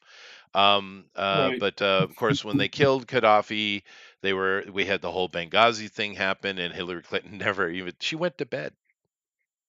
Yep. That bitch. She's never even had, other than having to listen to some old men scold her a little bit. That's the only punishment she had for Right. that shit, right? Yeah. But Yeah. Libya, of course, is an absolute failed state. It's a disaster.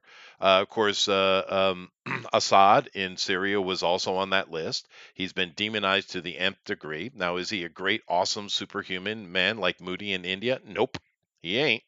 But he isn't what they make him out to be either. However, that country has been in incredible turmoil because of what America did, right? Right. And they have these terrorists fighting against the Iran-backed Assad. Of course, Russia supports both of those. And of course, we just had a big blow up where they basically had some success and took chunks of Aleppo. Now, if you look at the night sky, Aleppo is completely blacked out. It doesn't have, it's destroyed anyway. So why are we getting upset with that? Well, I'm assuming it's because Russia's involvement, and it's all about Russia, Russia, Russia. And of course, we look what's going on in Ukraine, of course, with them allowing missiles, which is something Trump supported. And I kind of get it, was the back Putin up a bit for negotiations. But Hmm. these sending these missiles in have really kind of irked Putin, and he's starting to use ICBMs, which have never been used before. Yeah, we're seeing an escalation, and a lot of people are really worried and concerned about the Biden administration trying to escalate the war to the point that Trump can't fix it. I don't think that's really what's happening behind the scenes. However, that is the tone of the conversation as of today. So my question Yeah. would be, what do you guys think about the Biden administration not only allowing but facilitating these type of missiles that only America can operate? So that means you got to understand, it isn't just, oh, here's some missiles. No, uh, we have our own operators that are launching these missiles upon Russian targets, which of course means we are directly involved in the war. Directly, Right. we have been since the beginning, but you know what I mean. Right. But Yeah. that's the conversation as of today. What do you guys think on that, seeing as you're in the smoke room that is America? Smoke room. That's a Mm. good word. Um, it's very stupid. They need to stop trying to escalate this regional conflict into a global one because the vast majority of humanity just simply doesn't care what happens in the Ukraine. It's why they were doing all the evil shit that they were doing there because they know the vast majority of humanity simply doesn't care what happens in the Ukraine. Uh, but Yeah. Now because they're just Putin, trying to keep that out of the public's yeah, mind. Putin threatened to reveal their dirty little secrets, Right. and because he's trying to, stop the wanton oppression of the Russian people in those areas, and as he said, denazify the Ukraine because there's literal Nazis there. Well, dude, Um, just to make a mention, the other day he was doing an interview, and the interview was pushing Zelensky to answer, "Will you make a deal?" He's wearing a Mhm. T-shirt because he's like Mao and these other communists that always want to look like they're one of the people. On his Yeah. shirt, Yeah. he has that symbol they like to use. Has everyone Yes, forgotten that that's actually a Nazi symbol? Have we forgotten? literally. It's Yeah. Li- are we so dumb that we think only the swastika is a symbol of the Nazis? Apparently, Correct. the media has tried its damnedest to memory hole and whitewash the actual Nazis, they're not even neo-Nazis. These are just Nazis that are in Nazis, the yeah, Ukraine. old school, yeah. Yeah, they've been there a long, long, long, long time. Uh, and listen, whether you're pro-Nazi or anti-Nazi, that's not the point. Having them on Right. his border is not good for him. It's not good for Russia. Plus the fact that they've been literally oppressing and killing the ethnic Russians that are in their territory for Yeah. almost a decade, well, probably over a decade now. For a decade, His probably. Cassius Belli for that war is completely justified, and anybody who thinks otherwise has swallowed way too No, much Western propaganda. 100%. And you know, Yeah, there might be some politics on Putin's side as well, I'm sure. sure, But of no, course, he Sure. 100% they gave him the frickin' baton. yes. So the only reasonable thing to do is not to escalate this, but the war party is scared. They're flailing. We see all these Yeah. reports of people in the deep state resigning. Hundreds and hundreds of people apparently have resigned before Trump gets in. They know what's coming, hopefully, and hopefully they're right this time. Hopefully justice is actually coming for these people because some of them have committed atrocities that make the Nazis look like, daycare. Uh, Yeah. these people need justice needs to happen, and it needs to happen within the American empire. We need a reckoning here. Now, as far as Ukraine, if that happens, if Trump comes in and brings the hammer, that war is over. Everybody knows it. The Biden administration can try to escalate it to more if they like, but Putin showed very clearly he has ICBMs that can hit us, and there's nothing we can do about it because he launched Mm. missiles that they didn't even know he had. Yeah, those So, hypersonic ones. Ooh, yeah. doggy. Yeah. So we need to stop. Everybody needs to stop. Stop poking the actual bear. Leave Russia the hell alone and let them sort their business with Ukraine because they have business. And the fact that so many people in America, whether you're left, right, whatever, doesn't matter, and all out throughout the West want to gaslight and pretend like Putin's just an evil bad guy, which granted, he's not a good guy, but they want to pretend like he's just out here, he just, wants empire. He's chasing Yeah. empire. No, he's But the not. He's reality is, actually who protecting is the himself. good guy? Who is the good guy? It's Hollywood morality. It's nonsense. There's no such thing as I good know. guys and bad guys in geopolitics. There just Yeah. is. Yeah, There's well, force. and keep in mind that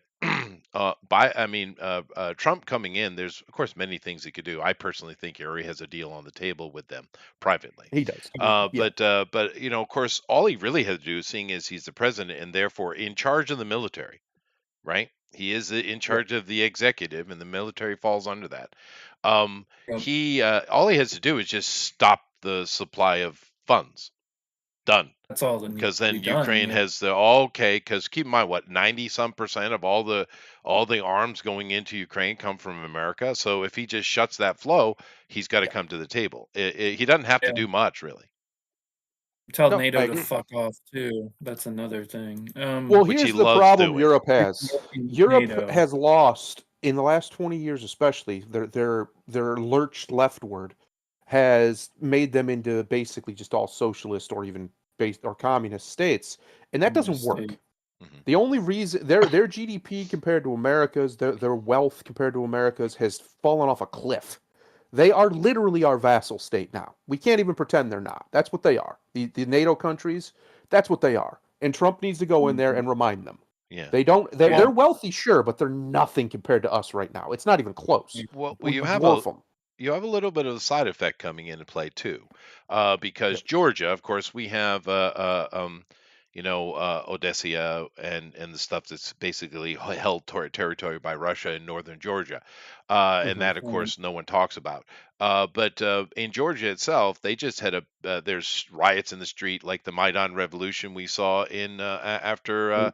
old short arm McCain there got involved in Oh, Ukraine man. with the Maidan Yeah. Revolution, right? Yep. And Right. riots in the streets and stuff because the government, to appease Russia and not have Russia send an invading army in, which is waiting on their border, by the way, was saying we're no longer seeking admission into the EU. And of course, this pissed off all the liberals in Georgia, and they're out rioting in the street because of it. So, and that's another thing that's not really being talked about. This is another effect of what's happening in Ukraine. It's Hmm. very similar. Of course, in this case, are we going to see Russia come in? I don't. I don't think so, because they don't have the mandate that they had in Ukraine. Because as you guys have mentioned, for 8 years after the Maidan Revolution, and of course the previous Orange Revolution, they were literally castigating and harming and even murdering Russians in Ukraine. For 8 years, where in Georgia, you don't have this situation. The area that has all the Russians are literally there protecting it already. But I'm just saying this is another aspect of it. Now, I don't know why Russia is so obsessed with Georgia and Ukraine, because Kazakhstan, they're making deals with and negotiating. Uzbekistan, these places Hmm. used to be part of the greater Russia of the old, or the Soviet Union, of course. Right. But they're no longer. But Russia doesn't seem to sweat it so much. But for some reason, Georgia and Ukraine, they are very obsessive with. I'm not exactly sure beyond historical reasons. But Hmm. for the Russians, these two places are really important for some reason. But my point is don't forget the Georgia situation when it comes to Ukraine, because they are mirror images of each other. Yeah, Yeah. they're tied in with each other, definitely. Well, Yeah. I don't know about what's going on behind the scenes with Russia and Ukraine, but I do know that there's a guy that is from Lebanon that delivers. He has his own company and he delivers a product to our store. I talk to him all the time. Big Trump supporter. Sure. I know he said that the word from Lebanon is that Trump went to Netanyahu and basically said, "You need to wrap all this crap up now because I've got other things to handle and I don't want to be in the Middle East this time around." Well, that them And because I we saw imagine some the same movement. thing goes with Ukraine and Russia. He doesn't want to be dealing with that stuff either No, he doesn't. But the because Ukraine thing's going to wrap up quick. But no, it's interesting you say that, because house. a lot of people are saying Biden gets a win, right, in regards to this ceasefire. But the problem is, has no one told Hezbollah, because Right. they broke the ceasefire instantly. We didn't even get a day. We didn't even get a Yeah, freaking day, and they broke that ceasefire.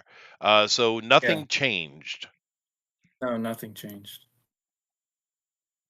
Unbelievable. But Biden got a win though, for 10 minutes. Yeah. He does that crap all the time. Sure. Yeah, no, I like that Trump's allegedly, which I bet this is true. It sounds like something he would say. He knows what his job is. He's been steely-eyed focused, from what I understand, since he was elected.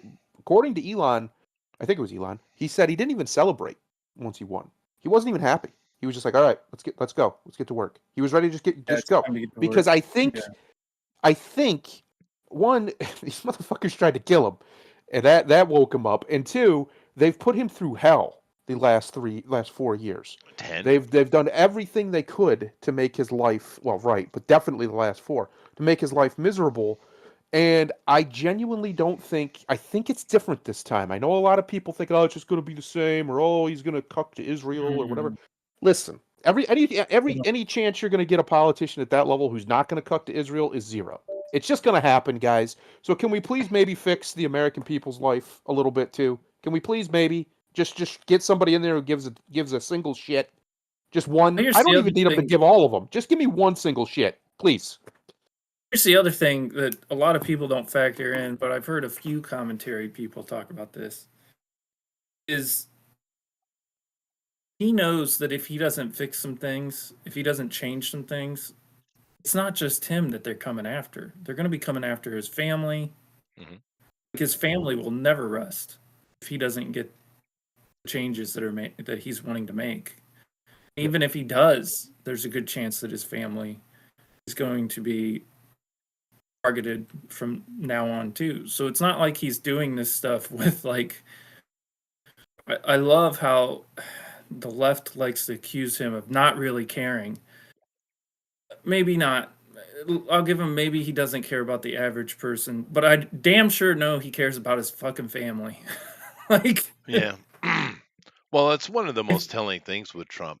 Because if you want to understand the actual character of somebody, look at their family and friends, right? Yeah. And Trump's yeah, family are well adjusted, capable people. They love their father. Even though their father divorced their various mothers, they still love dad. The Mhm. grandchildren love dad. I think there's only one of them that was being a little bitchy, and now she's back in line. But Mhm. they love their father, and he loves them. It's so clear to everyone, aside from the politics of celebrity and the billions. Whereas if we go look at Allegedly, the other his side, look at ex-wife. well, look how dysfunctional the Bidens are, the Clintons. Look how Yeah. dysfunctional they are, or the Obamas. They're just Yeah. dysfunctional families. And Yeah. you can see it like so his granddaughter Kai, she's like 17, 18, she's real young, right? But she has a YouTube channel where she blogs, vlogs her life, which is pretty much just her hanging out with her grandpa. Uh, which is awesome because you can see him and Elon and all these other people. You can just kind of get to see them being them, Oh, right? They, really? half the time they don't even realize they're being recorded because it's off in the background. And she's even said repeatedly in these videos that, she doesn't show it as much because he probably doesn't want to always be on camera with her when he's hanging out with his granddaughter. But Right. they spend time together all the time. And one of the first things that he did, just to say to his character, after he won and he finally got full Secret Service protection again and, he could relax a little bit, one of the very first things he did is he went golfing with his granddaughter because she likes Yeah. to golf. Literally, like the next day, they were golfing at Mar-Lago or wherever, one of his golf courses, Sure. because he hadn't golfed with her in months because people were trying to shoot him, so he didn't go golfing. Uh, that tells you something. Like this man just won one of the most consequential, if not the most consequential, elections in the history of the world, and one of the very first things he does is take his granddaughter and go golf with her. Yeah. That's And why they that's love not him. acknowledging all the other things he does with all the rest of his family as well, I'm sure. Right. Right? She Right. just because Exactly. she has a YouTube or in whatever it is, It's you two. you know it, right? Because you Right. know he's involved That's with his son, you know he's involved with everybody. We can Oh, see that. Now she's him and the Baron. yeah. Baron is his closest, I think might be his closest advisor, his 18-year-old son. He is very literally, well possible. they were at, I saw a video of them at their Thanksgiving party or whatever at Mar-a-Lago, and it's Trump, Elon on one side of him, Baron on the other side. These are clearly the people who at this time anyway are his two closest advisors. And that's amazing that his 18-year-old son, a 18-year-old kid, he listens to and has respect for his opinion at that level. His He's son, sure. grooming. He's grooming his son. Oh, he's Of course he absolutely is. grooming Of his course he son. is. Heir apparent. He Yeah. should be. He should That be. should be Yeah. what he's doing. And Yeah. it's my point is though is that speaks to the fact that his family, even his youngest son, is that important to him, right? That he's going to listen to his son. The reality is Elon and Barron are the reason he got reelected. That's it. Barron was the one who told him to do all the podcasts and go talk to because that's where young men live, is in podcasts, right? You want to talk to them, that's where they're at. And Yeah. Elon obviously, buying X, buying Twitter, and then campaigning hard as hell for him. He literally, apparently, he paid to bus the Amish from Amish country to the voting places Yeah. so they could vote. Yeah. Yeah. He got that man elected, He did. and his son did too, and Well, he that's was amazing. yeah, he's consulting with the SNS stuff. And of course it's once again shows you Trump listens to people who know things. He's always been like He this. does. However, I will say on the Kaylee side, it's going to take a brave ass boy to ask her out. Damn, First of all, she's a Trump. She's cute, she's super cute. rich, Yeah. and like I said, she's a Trump. So Mhm. good luck. Good luck. Good luck, buddy. Good luck. Yeah. It's kind of funny. Of course, this is not a comparison. It just came to my mind. But my son brought home a cute girl. Her parents even asked my for my blessing directly. They asked me if their daughter was good enough for my son. Of course, no, they literally did that, right? That's funny. Because they have here in Japan, it's traditional to have a meeting of the parents. I did Right. not offer the same sentiment, by the way. But Oof. to cut the tension of the question, I simply looked over to I didn't say anything to them. I looked over at my son. Is she good enough for you? He said, "Yep." I said, "Well, there you go."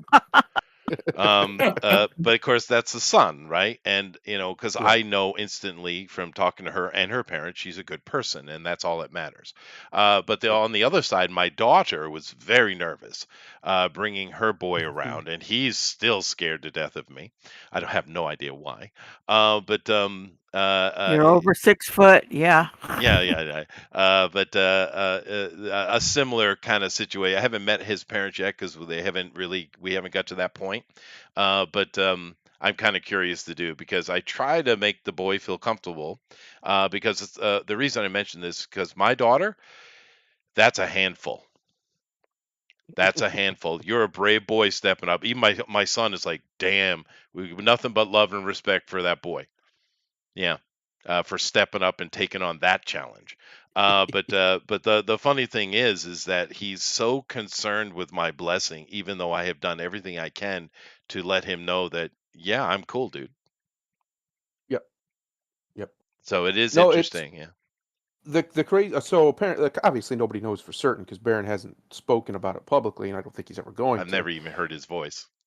No, is apparently he's never even been with a. He's never had a girlfriend, or any serious girlfriend or anything. He's been focused on his studies and helping his dad, and obeying his mom because his mom really wants him to stay out of politics. She hates politics, which I can't blame her, especially the way they treated her husband and her. Um, but one of the things about Barron is, I'm telling you, man, we all get Trump's a man of destiny clearly, right? That the hand of destiny is on this man, has been his whole life. But of all of his children, Barron's the only other one who has that. Eric and Don Jr. and his daughters, they're great and all. I have nothing against them, but they're not like Dad. They don't have that aura that he has.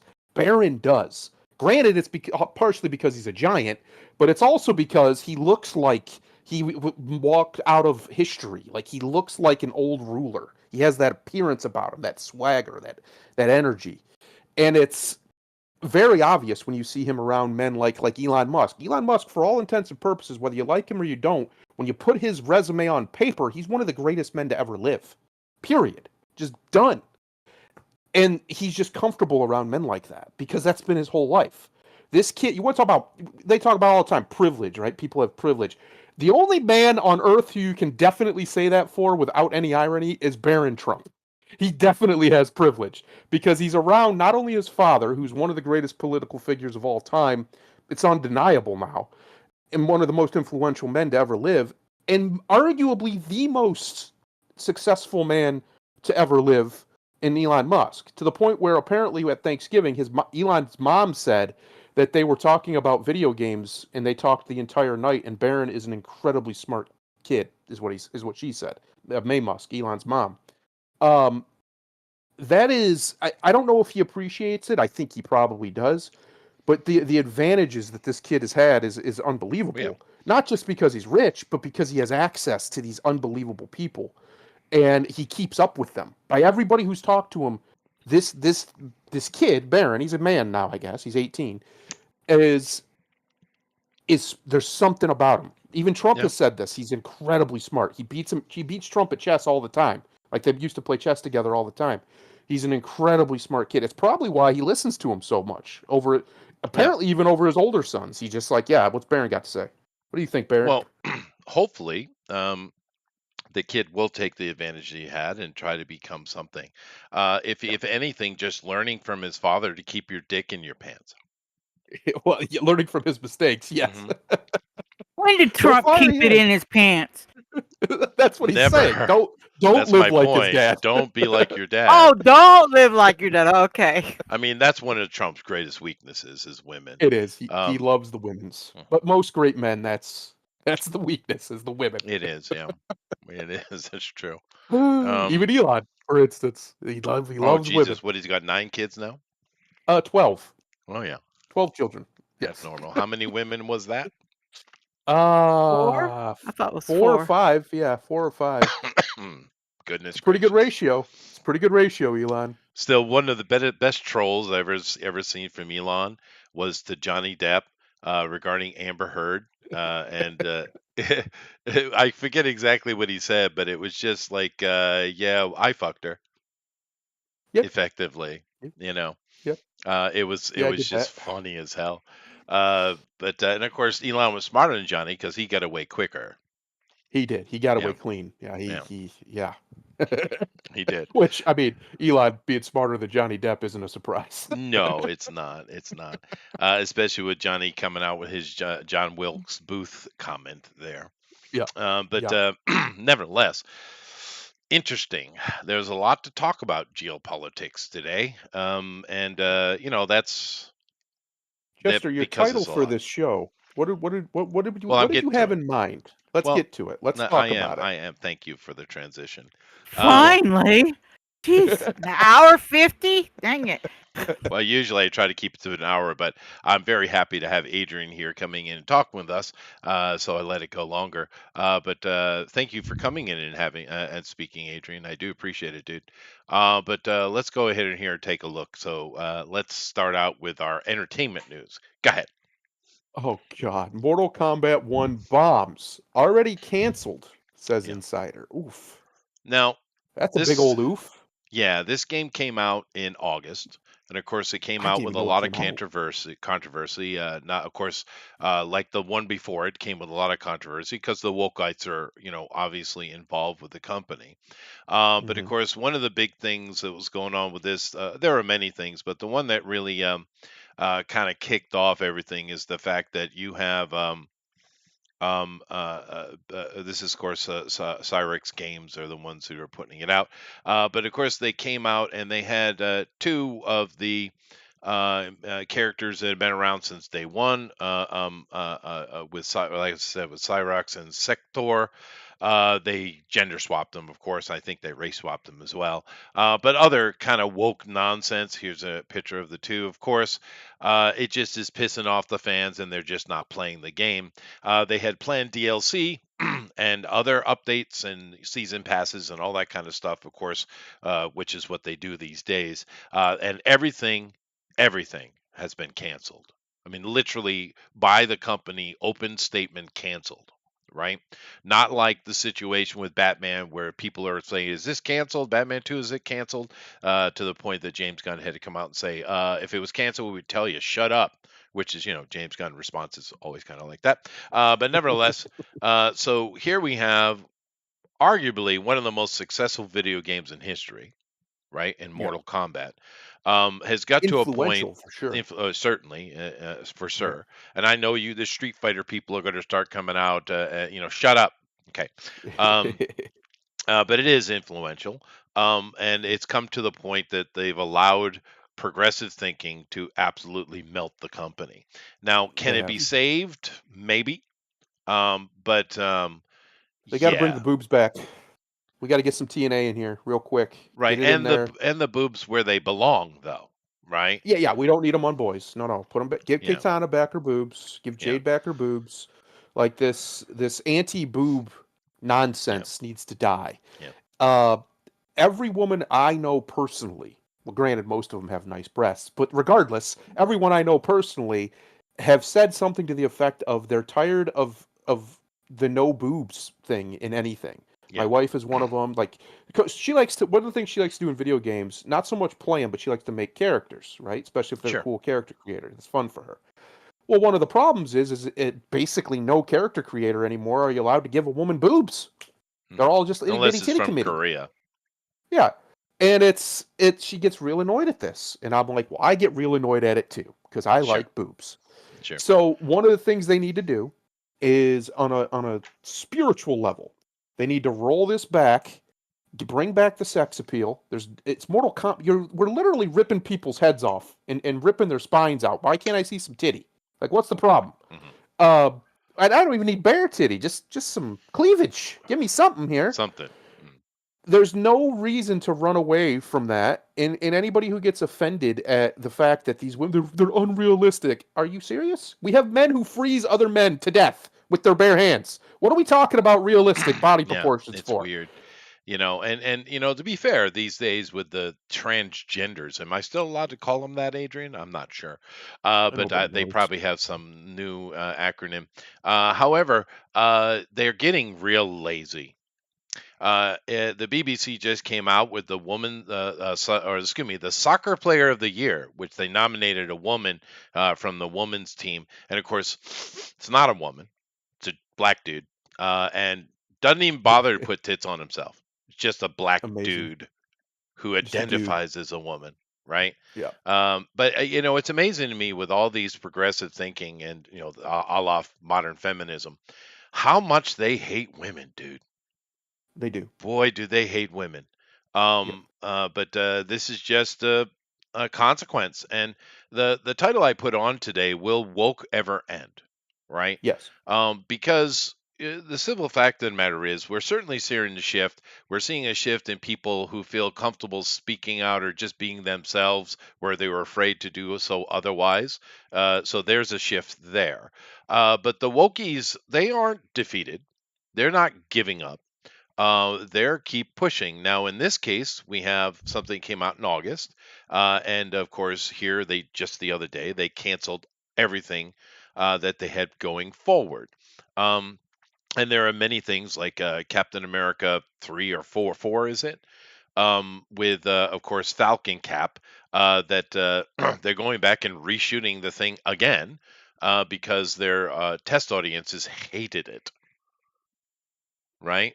And there's many examples of this, but I'm just curious: are things actually going to shift, or is this just going to be keep on tripling down, quadrupling down, It's already decatupling shifted. down, right? It's already shifted. They can keep putting more chips on the table if they want. They're just going to keep losing them. It's done. It's over. The idea that these woke things are going to be tolerated or permitted going forward is nothing but weird. There's a weird defeatism on the people who are supposedly against this stuff that it'll just never ever go away. It's already done.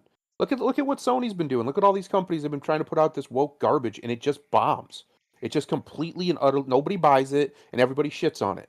Everybody too, from both sides of the political aisle. They're done. They're over it. Hmm. Everybody is completely over it. Now, is it going to go away completely? No, unfortunately not. It's become ubiquitous with too much stuff. But it's going to become such a fringe minority of stuff that most people aren't even going to register it. But I'll give you an example. There's a lot of TV shows and movies and stuff that have heavily backed away from it, right? You don't see a lot of it anymore. But you'll see like one or two little things here I'll or be there back in a now. minute. You'll see like the weird thing where everybody's a mixed race couple or things like that, or you'll see just random mentions about a gay person or stuff like that. You'll see that sort of stuff. The little hints of woke, but they won't lean into it all the way. Um, that's probably where we're going to end up stuck with, unfortunately. And there's going to be a lot more of that going forward, but the reality of it is the fact that Trump won, one of the main reasons that he did and won so convincingly, and the Republican Party in general, is the pushback against this stuff. We already see it in the marketplace. None of their projects make money. The last time anything even remotely promoted as woke that's made money was the Barbie movie that I can think of anyway, and that was just because it was the Barbie movie. It had absolutely nothing to do with the politics in or out or around the film. It was because young girls, especially women, really wanted a Barbie movie, and they really wanted to watch a Barbie movie, so they did. My wife being one of them. She hates woke stuff. She literally, we watched the first, or not the first, but the Batman movie recently, the one from a couple years ago with Sparkle Boy, that she didn't want to watch for years because she doesn't like Sparkle Boy, but she said he's too girly to be Batman. She wants her Batman to be manly. Uh, but we watched it and she liked it. But you get to the line near the end where Catwoman mentions white privilege, and she groaned. And she said, "Oh, there it is." My point is, even people who are willing to look the other way to watch certain things that they really want to watch, like the Barbie movie, for instance, Right.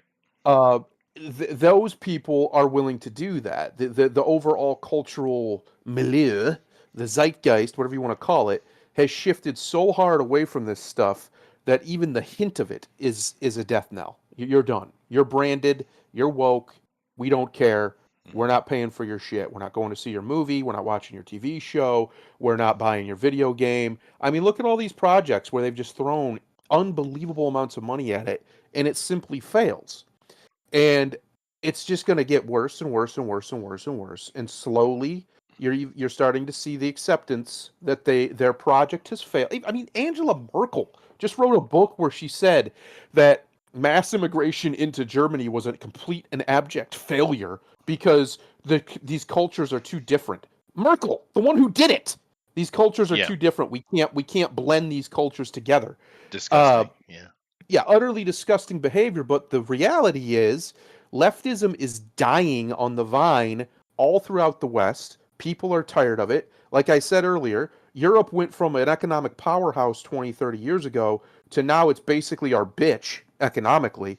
Uh, and it shouldn't be that way, other than that they went hard left, and they've been going hard left for years. Yeah, it's And pure socialism. Yeah. yeah, pure socialism has driven them to this. Plus, bringing in all these people who have no business being there, that didn't help either.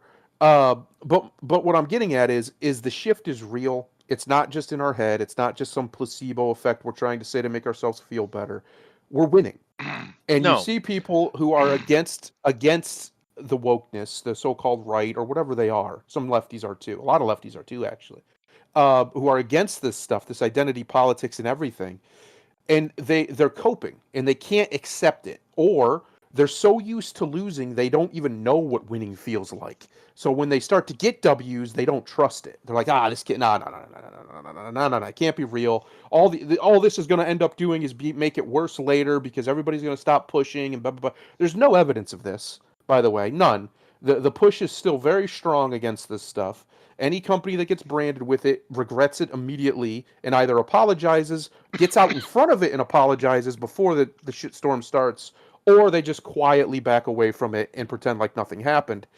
It's over. It's going to take time for the Leviathan to lurch back to sanity, but I do think it will. Right. And I think it's already starting to happen. I mean, the Well, fact that all these companies are shutting down their DEI departments is a huge sign that it's already happening. They're well, pushing away from it. you say that, but let's take a look at this here, which is James Gunn, but it's part of the conversation. Go ahead and read the headline. James Gunn Lanterns woke, hinted by Tom King and rumored casting. So, Um, yeah, yeah, James Gunn's a pedophile retard. and He's Tom always King needs a tissue. and Tom But King needs to either put the bullet in his head already or go get therapy yeah, because he is a miserable, now, miserable, miserable wretch of a man, and he doesn't need to be getting work from anybody in right any industry that's creative because all he does is spread misery and hatred. That's all he does. That's now all he does. All of his work is miserable. I've never seen it a is positive thing it come out is of it. incredibly miserable. Now you guys can read this whole article if you'd like, but basically it just kind of this. They're going and looking at all the plot lines and all the things that are supposed to go on in this movie here, this buddy cop thing. But in the end, this is the list of things that were put together in regards to what's going to be in our movie. And I thought we'd read through them. And there is an absolutely hilarious screw up by casting here, which is hilarious, which I'll get to in a minute. But I want to read through these bullet points here of this movie that's coming out. And of course, many of us comic book guys, and I'm assuming some of the people here with me, we'd love to see a good Green Lantern anything that's not animated. I mean, DC's knocked that out of the park for years, but we'd love to see it. We'd love to. There's also rumors that they're going to kill off Nathan Fillion's Guy Gardner in that other thing, by the way. But anyway, let's stick one on the other. This is the buddy cop. This is the bullet points they're coming in. So, Adrian, why don't you go ahead and read the first one for me? Is Adrian here? He might still be deaf and muted. He is. He has Probably definitely talking. muted.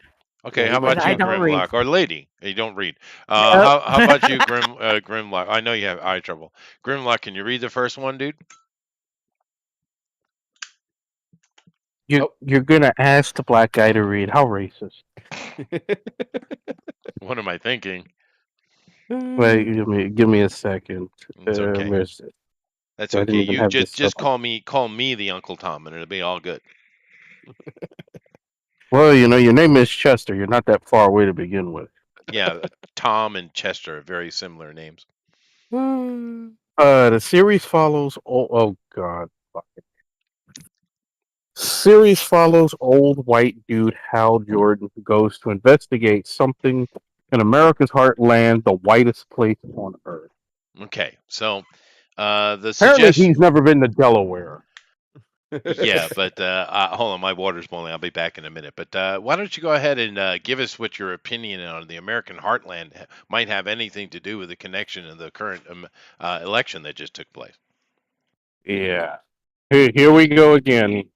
What the fucking 800th time we're gonna hear them bitch about white people voting for Trump? Yeah, probably. Very good chance. Uh, I don't know. We'll see.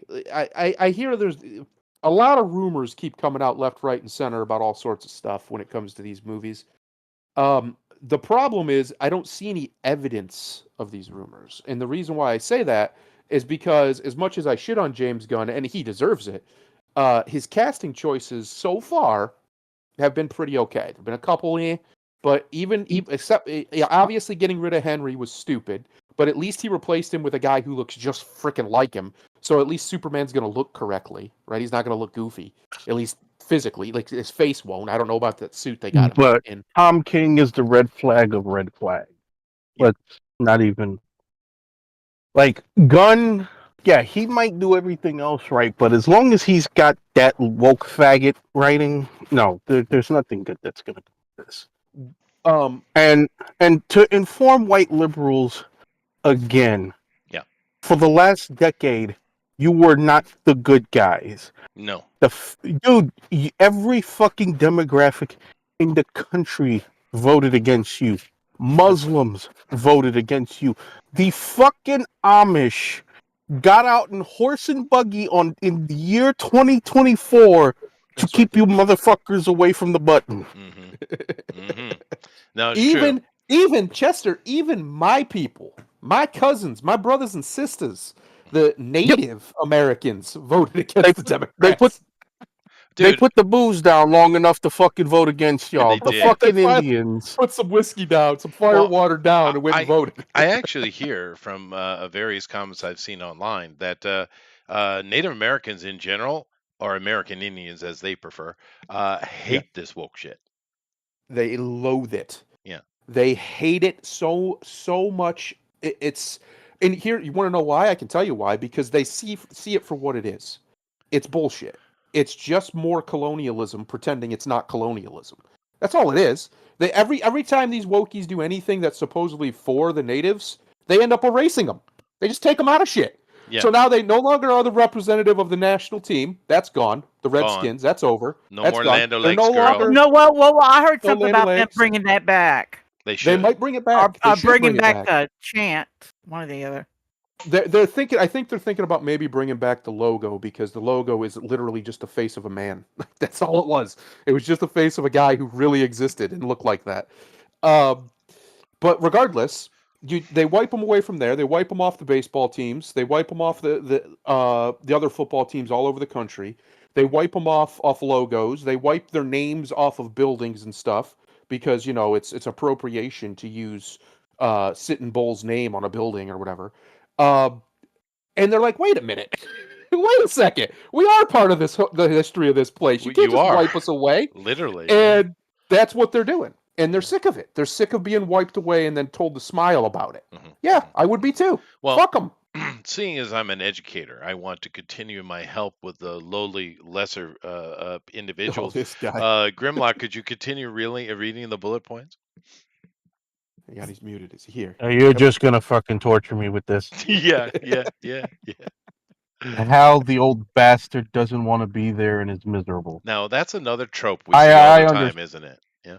Yeah. Yeah, the old defeated bitter white man. Yes, because we haven't seen that the last Yeah. 10 And fucking years. and the next one's very connected. Go ahead and read that one too. Boy, they couldn't write that more racist if they wanted to. Hal and the Black John Stewart, as though he's been any fucking thing else. Like Right. John Stewart's been Irish all this fucking time. Right. The Black John Stewart arrives in a town of racists. Yeah, No, that couldn't be other black people. You skipped one. But of course, the Black John Stewart arrives in a town of racists. Oh, Of course he does. Hal You skipped the one point. is forced to have angry young. When Black. the fuck was John Stewart ever young in Never. Green Lantern? He's a military guy, a very successful one. Yeah. Yeah. Young. who Hal doesn't want to be bothered with. Yeah. Yeah, this is Tom King all the fucking. It Can somebody is, please dude. just pull that like, Isn't it dude? so Tom King? When I read this, the same thing came in my head. It's like, oh God, he's more involved than we thought. Because just look at the ones we got here. We got the old dude who's going to retire, but of course he's going to America's heartland. They hate those flyover states. He's the old bastard once again that is completely miserable, which is why shouldn't he be a mentor? Why shouldn't he be happy teaching the new guy? We have angry young black man.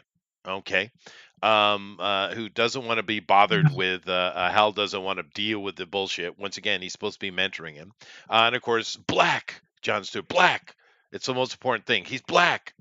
Arrives Mhm. at a town in a town.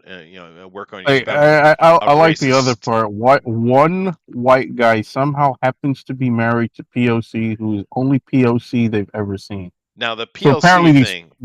Go ahead. Yeah. Let me give kudos to fucking white liberals for getting POC over. After black people said they didn't want to be called colored people, you wouldn't fucking just fucking Uno reverse that shit and Yeah, got fucking stupid black yeah. college kids and black women to fucking. We're people of color. I have Hey, color. hey, kudos, you commie fucks. You got that one over. Yeah.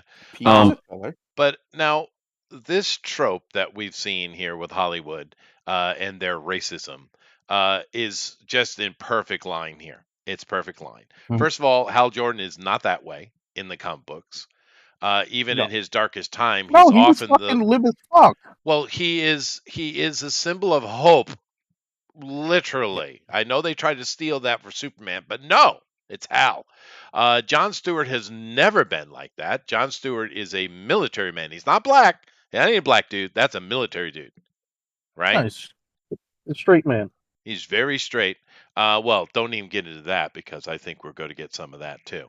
But of course, the POC thing is hilarious. But now you mentioned that the one white guy somehow in the town of racist that they're going to have to go deal with, whatever's going on, is a lady of color who is the only POC they've ever seen. So there's only one person of color in the entire town, and the lead racist is her husband. Now, this is what, and they mention a little bit further down, but I'll mention now because it's hilarious. They told casting, no, I'm not shitting you. This is real. This is real. They went to casting and said, we need an Indian woman to be in this role. So what they did is they went and hired a woman from India. Now, what they were asking for is a Native American, American Indian, right? What they were asking for. But stupid Yep. casting went and cast an Indian lady because they didn't It's get the amazing. point that we're in the Amazing. Midwest and the story has elements involving the natives, right? Idiots. Amazing. God. Um, the worst part about if any of this is true, which I actually I kind of doubt, but if it's not, let's say it's true. The worst part about all of this isn't the woke bullshit because that's, at this point we kind of are ready for it, right? We're braced for that. It's the fact that they had a chance to tell a really cool story with Hal Jordan and they ballsed it up again. Again.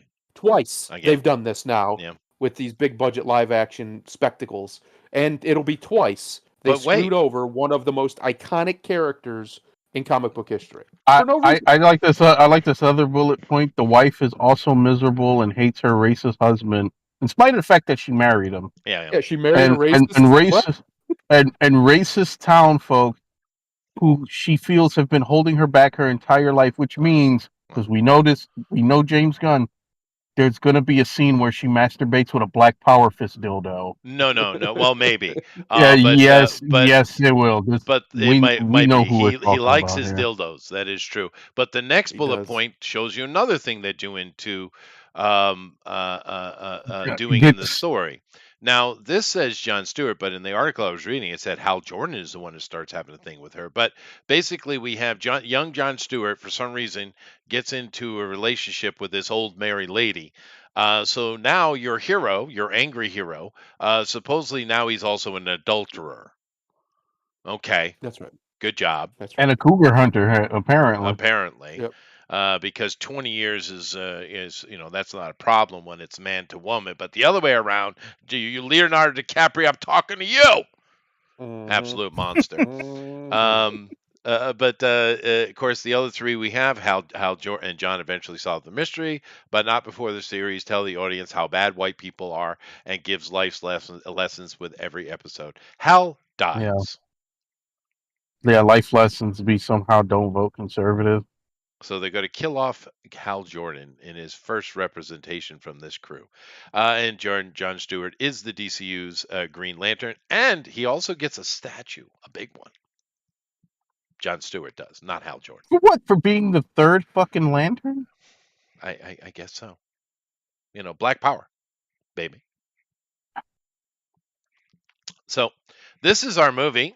Everyone get The excited. vaccine didn't kill enough of these white liberals, I swear. Give it time. So we haven't got anything at all from James Gunn yet. You keep that in mind. The first Still thing we nothing. were getting is the Creature Commandos that's coming out. When is that coming out? Soonish, right? Allegedly. They keep Allegedly. threatening us with it. Yeah. They keep threatening us. That's true. But that's the only one any of us thought like, yeah, he'd probably do okay with that. It's kind of up. It's his type of shtick, right? But we're starting to get more and more stuff. Even the Superman stuff is getting bad news coming out of it, dude. They have to go back to the drawing board because they actually came out with a trailer that they put through testing with not with people but Warner Brothers itself. To give them a sample of what they're creating, and the reports are the Warner Brothers executives absolutely hate what they're doing with Superman, so they literally have to go back and just start reshooting everything over again. Now, what does that mean? We're talking about a Warner Brothers board. Now, do they hate it because it's too woke, or do they hate it because it's not woke enough? I'm curious. And keep in mind, this just happened recently. So this isn't something that we're coming from like a year ago. This is something that's happened around Trump's victory. So, Mhm. and we're talking about the shift because you can feel it. It's palpable. The shift when Trump won, not just in America, but all over. People feel confident to stand up and put their red hats on. That's a major shift. It's a real one. So I don't know what's going on with James Gunn's stuff because this one sounds wicked woke. Why did the Warner Brothers board just completely and utterly reject the Superman proof of concept that they were shown? What's going on? Do you think? I think James Gunn is incompetent. That's what I think. And Really? this isn't a new opinion. I've been very clear. I don't like James Gunn. I think the Guardians movies are massively overrated. And he's done nothing else of any competency level that impresses me. Well, you Uh, hate him because he thinks pedophilia is funny. no, I hate him because he sucks. He's not Okay. that good. He really isn't. I know the Guardians movies are pretty good, but look at the cast. He has arguably the biggest actor in the world leading it. Granted, he wasn't when he picked him, but he is now. He's the only one who's consistently made money at the level he's made it at in the last decade. Even The Rock doesn't touch him. Chris Pratt, I mean. Hmm. He doesn't get the flowers that he deserves because he dares to be Christian openly, but it's just the truth. He's the man. You have the Jurassic World movies, you have the Guardians movies, and so on and so forth. He prints money. Uh, that being said, I genuinely don't like James Gunn's work. I never have. I've been very open about it. It's not like this is some new thing. I think he's massively overrated, and I think this. I said this when he got hired. We're gonna see. We're gonna see if he actually has any. If he actually is any good at this because they Right. gave him the reins as far as we know. Here you go on, pop Well, off. his head's on the line, so that's fair. Yeah, But I agree with Grimlock. Yeah, I've never met a man that is that obsessed with dildos in my life. I it's don't very understand it. strange. Someone explain that to me I don't want slowly, to. like It's I'm a very child. strange behavior. Um, I just genuinely think that you're going to start to see the cracks and you're going to start to see him unravel. Because, especially if he does decide to go with some woke bullshit and the board shoots a bunch of it down, or maybe they're encouraging it, I don't know. It largely doesn't matter. He's the one who's going to get the chopping block for it, right? So I think we're gonna see, and I genuinely believe you're gonna see this man unravel. You're gonna see him fall apart, and you're gonna see this whole thing explode. Because If he can't even get Superman correct, I've said this from the beginning too. Superman's what matters. All this other stuff doesn't matter largely. It can be brushed aside and forgotten. But you fuck up Superman, you're done. It's over. There's no coming back. You have one chance to establish this DCU as something legitimate, and that's with the Superman movie. And everybody knows it. Even the board knows it. That's probably one of the reasons why no, we don't like this, do it better. Because they know there is no other option. They have the Batman movies, but they're over here doing their own thing. When they come out with the Brave and the Bold or whatever else they're planning on doing with Batman, it's still going to most likely be seen as the secondary Batman, right? Because you have Reeves Batman over here killing it. But when it comes to this DCU stuff, the only project that really matters is the Superman movie. So if they're telling him, "Hey, this sucks, we don't like it," it doesn't matter why they're doing it. It means it's probably bad. Because they know the board isn't that, they can't be that stupid. They Well, have to know that the only chance they have of making this real is they have to nail Superman. It has to be like the first Iron Man movie good. And they right. have to kill it. Or it's over. It all falls Well, apart right there and then. now, there are some people that are suggesting that the reason the board didn't like it was because James Gunn, both in the Superman and the Batman that his own Batman he's got to release, he's absolutely just putting origin stories aside, which I don't necessarily disagree with. We know the origin of the Superman; we don't need it again. But some people are saying they don't like that. They think that you need that to make money. I don't know, but that's a suggestion. I do have a question though because Yep. old Peter Safran, who supposed to be his partner, has anyone heard a peep from him in months? No, I haven't. Is he real? Is he just a figurehead? Does he just sign checks? Is I that his don't job? know, dude, but he's not putting his neck out there. That's for sure. Yep. It looks like it's a 100% gun show. But yeah, this is very concerning because a lot of us comic book people would love to have a really good Green Lantern movie, and I don't really care. Just if you're all stuck up in your racism nonsense, your hate, just make a John Stewart movie then. It's okay. We like John Stewart. He's a cool character if you do him right. But I'm just saying, don't have to put Hal in there to hate on Hal. That's not necessary. If you're all so stuck in your hate and your bigotry, just give us John Stewart only, right? They don't know how to do black people other than white people hate black people because that's all they know. That's probably true. Yeah. It's so sad though. And of course, the Superman thing, where people were kind of, questioning, oh, how's this going to go? It's just that's a big hammer. The fact that they go back and kind of retool the whole thing. Because from the information that's coming on the internet, those Warner Brother execs, the board, they were not happy. I mean, really, like angrily frustrated with what they presented them with Superman, with this corn sweat kid, which I don't think it's his fault. But whew, boy, and it's not just this. There's so many things that are coming out that are all tainted, or they're trying The to worst panically part, man, shift and retool. the worst part is they could have had such an easy win if they just came out. Their first movie in the DCU to establish it was old Superman, as played by Henry, passing the torch to the new Superman. You come up with some timey-wimey storyline or whatever and just do it. And we could have got a really good Superman movie with Henry that's a send-off to him as Superman. And instead, because James Gunn's a retard, we don't get that now. And now it's nothing but problems and delays and hangups and and all sorts of ba ba ba ba ba and rumors and innuendos Right. and all this stuff that was completely unnecessary if they just spent 2 or 3 years making a really good send off for Henry's Superman that was hopeful and lighthearted and cheerful and aspirational and everything Superman should feel like when you watch him. And instead, now all we got is all this endless negativity. He did it to Yeah. himself.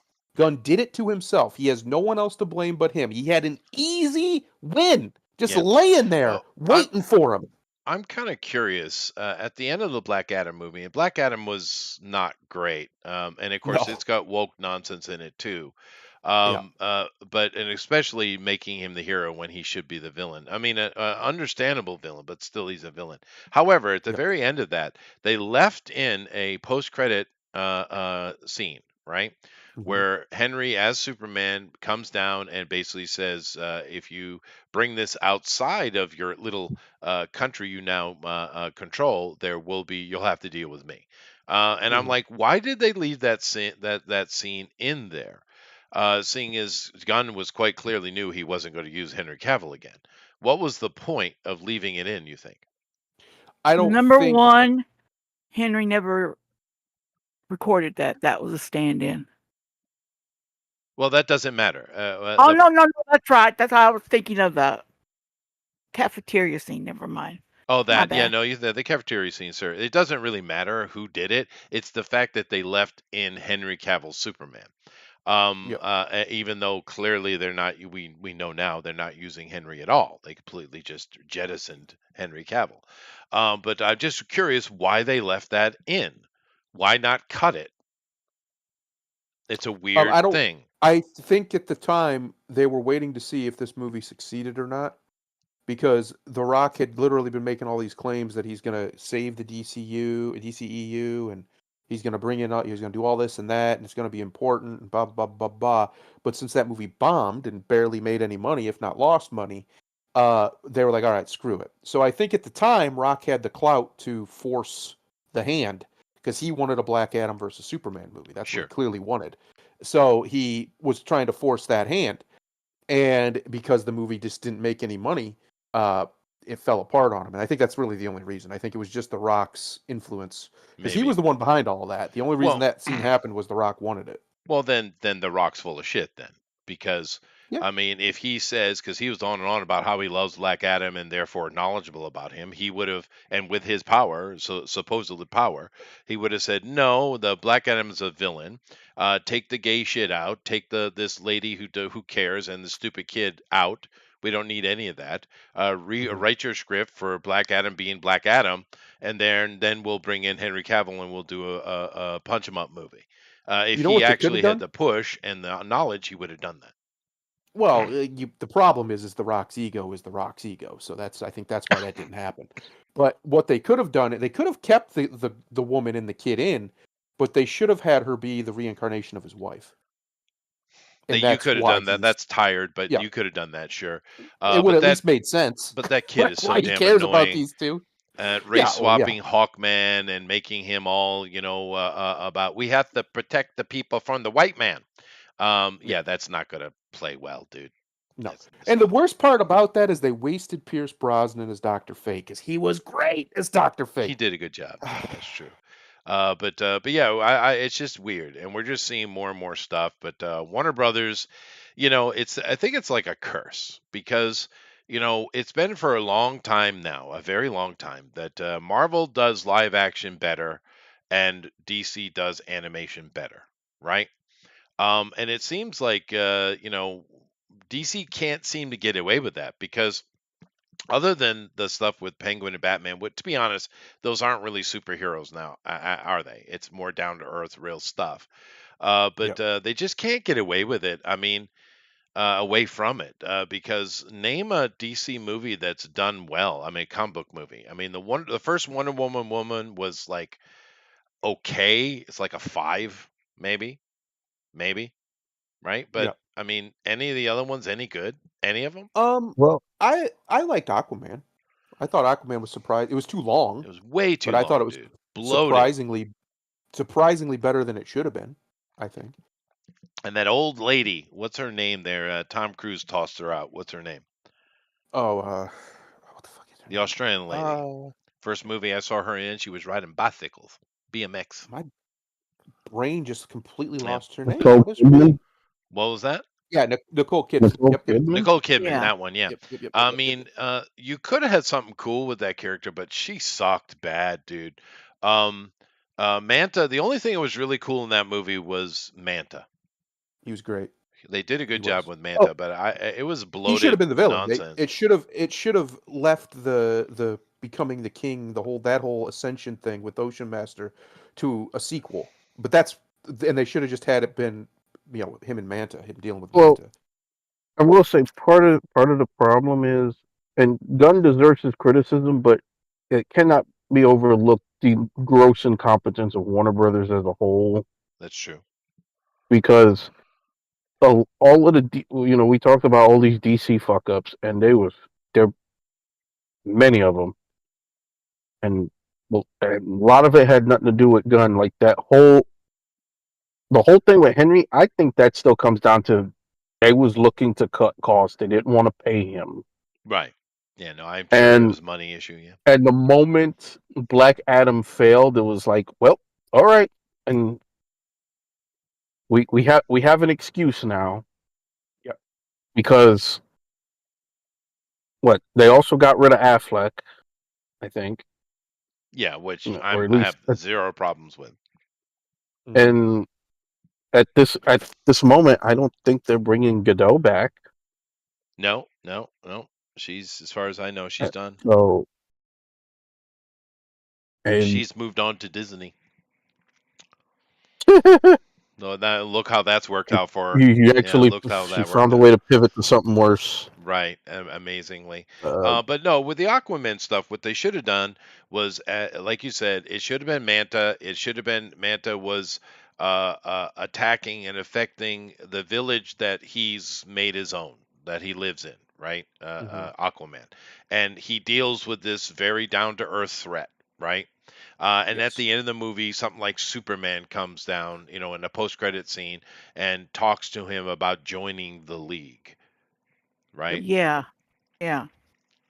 That's what Well, they the should have reason done. why I like that movie, and again, I do think it's way too long in the tooth. The last, I don't know, 20%, 30% You of it could cut is, an hour out of that movie, dude. yeah, you don't even need it. You don't even need it. You had a good movie there. But the main reason I like it so much is because it was one of the, especially at that time, one of the only movies where you were allowed to have a good father. Like his father was a good man. That's true. He And wasn't a white man, so that's fair. Yeah. well, right. It's super, super rare in Hollywood these days Yeah. where you just get a good father. And he just was. He was just a good dad to him. And I really appreciated that. I also really like the fact that remember, this was during the time where we were against, for some reason, the great power comes great responsibility, the hero defining moment, the pivotal philosophy that turns someone from a normal person into a hero. That's Peter's. Well, Aquaman got it before Peter did. And in that movie, he quite clearly explains that he was wrong for letting Mana's dad die. He should have saved him when he had the chance.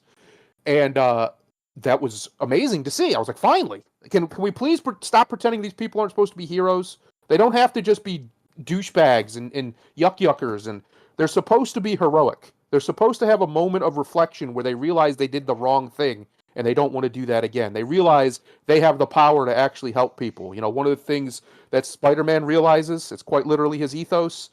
Yeah. Um, No, that's it true. was nice to see that validated, even if it was in an Aquaman movie of all places, Mhm. because that's what these guys are supposed to be. They're supposed to have a moment of clarity that makes them, decide to just start doing the right thing. Yeah. And that was good to see. So that's one of the reasons I really like that movie. I think Momoa killed it. That was probably one of his best performances with the first Aquaman movie. Well, if you like And he did Bro a great job. Man, sure. Well, yeah, he's Broman. That's who that's who he's always been. He He's just should have playing been the same Lobo. character. He should have been He Lobo. should have been. He should. Um, Well, that might happen still. That's the Maybe rumor I keep that hearing, that he's they want him to perfect be for Lobo. Lobo. He But is. Roger mentions the old original Swamp Thing. You're right. That was a fun movie. And Yep. honestly, here in the past decade, they had like a TV series they were going to do, and it got like immediately canceled for some reason. But I saw like episode. I don't know whether they had one episode out or two. I can't remember, but it was very little. It looked kind of cool, man. I liked the look of it, and it was just gone. I was like, what the hell happened? They erased the hell out of it. They I don't did. know We why. talked about it here.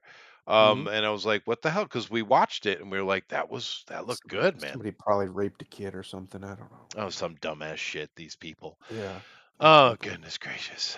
But anyway, it's a lifestyle choice. Let's continue on and see what else they can screw up. Boy, howdy. Mm, They're trying. They're trying their damnedest, Chester. They're trying their damnedest. Henry Cavill's Voltron adds 2 more casts. okay. Now, I love Henry Cavill. I do. I I love know the we man. all love Henry because he's just Yeah, a dude. he's But just a nerd. giving a live action Voltron is an odd choice to me. I mean, cool, it could be fun, but it's an odd choice. So it's Um, Power Rangers? I'm confused. no, it's Voltron. I'm being Yeah. facetious. But now one of the ladies they added was this lady here. Oh, she's got She what's going on with her lips there? Yeah, That's well, Hollywood. But I did see her recently in the in Late Night with the Devil. She did a pretty good job. yeah. That was a good, fun horror movie. So I have seen her before, and she was fine. So okay, fine. But maybe she's playing an older princess. I'm not sure. Um, those of us who know the Voltron story. But of course, Henry's not a young whippersnapper himself. However, the conversation here is, what are we going to get? Are we going to get good fun stuff, or is it going to be woke nonsense in this? And of course, they point out that he did Argyle, and that was a woke, bait and switch on you, thinking you're going to get Henry Cavill in a movie, but no, it's just about a lady who likes books, old cat lady. But I'm not sure that Henry would really involve himself in a project like this and allow that. However, if we do recall, very, very recently, we did get an animated kind of reboot of Voltron, which everyone who remembers Voltron was very excited about. But to keep in mind that Pidge was gender swapped. Now Pidge is female. It's hard to tell, I know, but it is a female. And they made Hmm. 3 of the rest of the members gay. So we have a gender swap and a sex, preference swap on 3 of them. So that's what we got in the animated series, and it was, I'm going to use the word correctly, gay, because it was not only gay, but it was just gay in the old meaning, dumb and lame. So this is our last outing, and it was very sour in everybody's mouth. No one liked it. Don't shut up. I hear you. I hear you thinking, Grimlock. Okay. But what are we going to get here? Do you guys think I didn't from? watch that crap. So Yeah, right. But what do we got to get here from Henry Cavill being involved in Voltron? Now, understand, we have no details. We didn't even know what character he's playing. We have nothing, Hmm. right? All we Hmm. know, Henry Cavill, Voltron. A few people have been cast. The newest one is this lady. Like I said, I saw her in one thing and she was fine. So that's all we got. What do you got? And it's interesting that the cast we know about are older people. Yeah.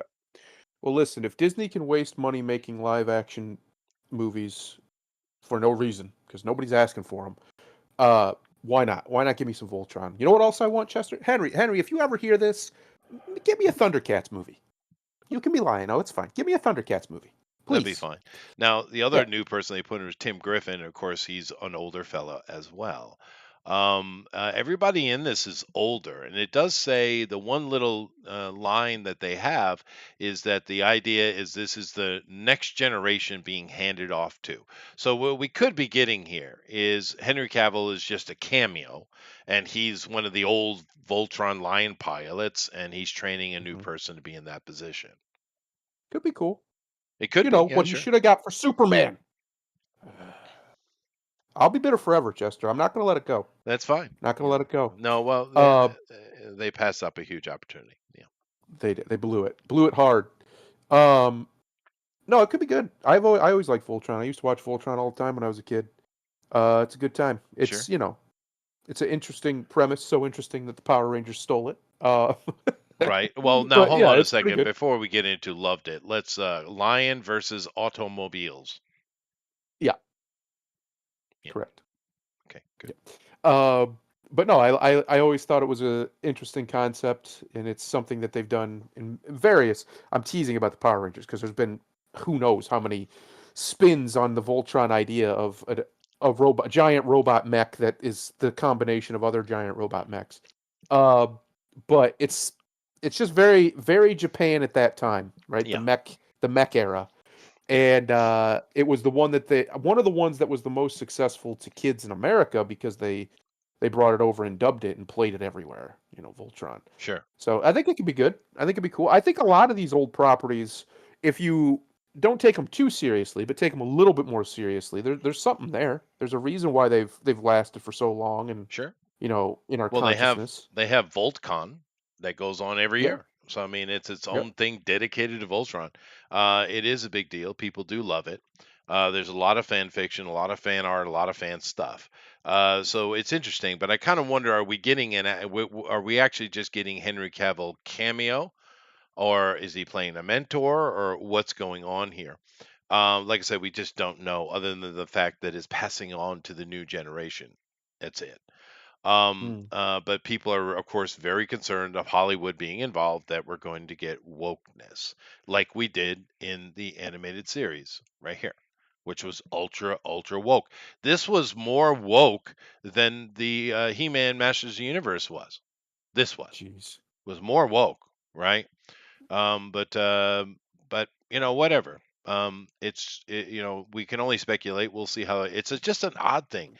Henry Cavill, a big Hollywood star, attached to Voltron.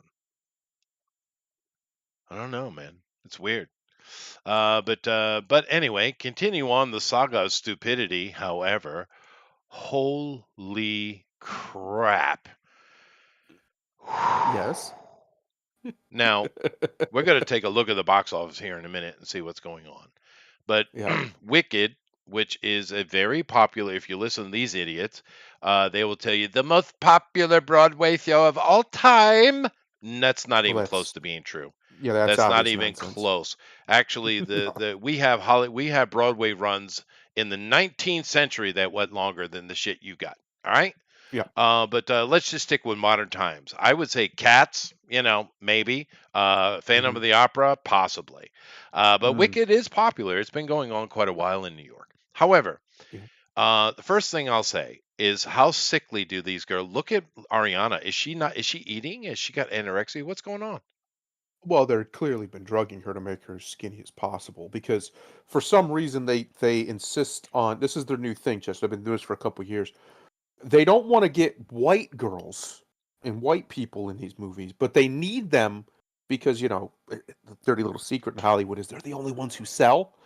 Uh, so what they do is they go find light skinned Hispanic girls and white them up. Hmm. Right, they give them the blonde hair, the blue contacts if they think that because she in the movie she has blue contacts. Yeah. They give them the blue eyes. They get them real skinny, like like skinny white girls are, and they pretend. They do make believe time.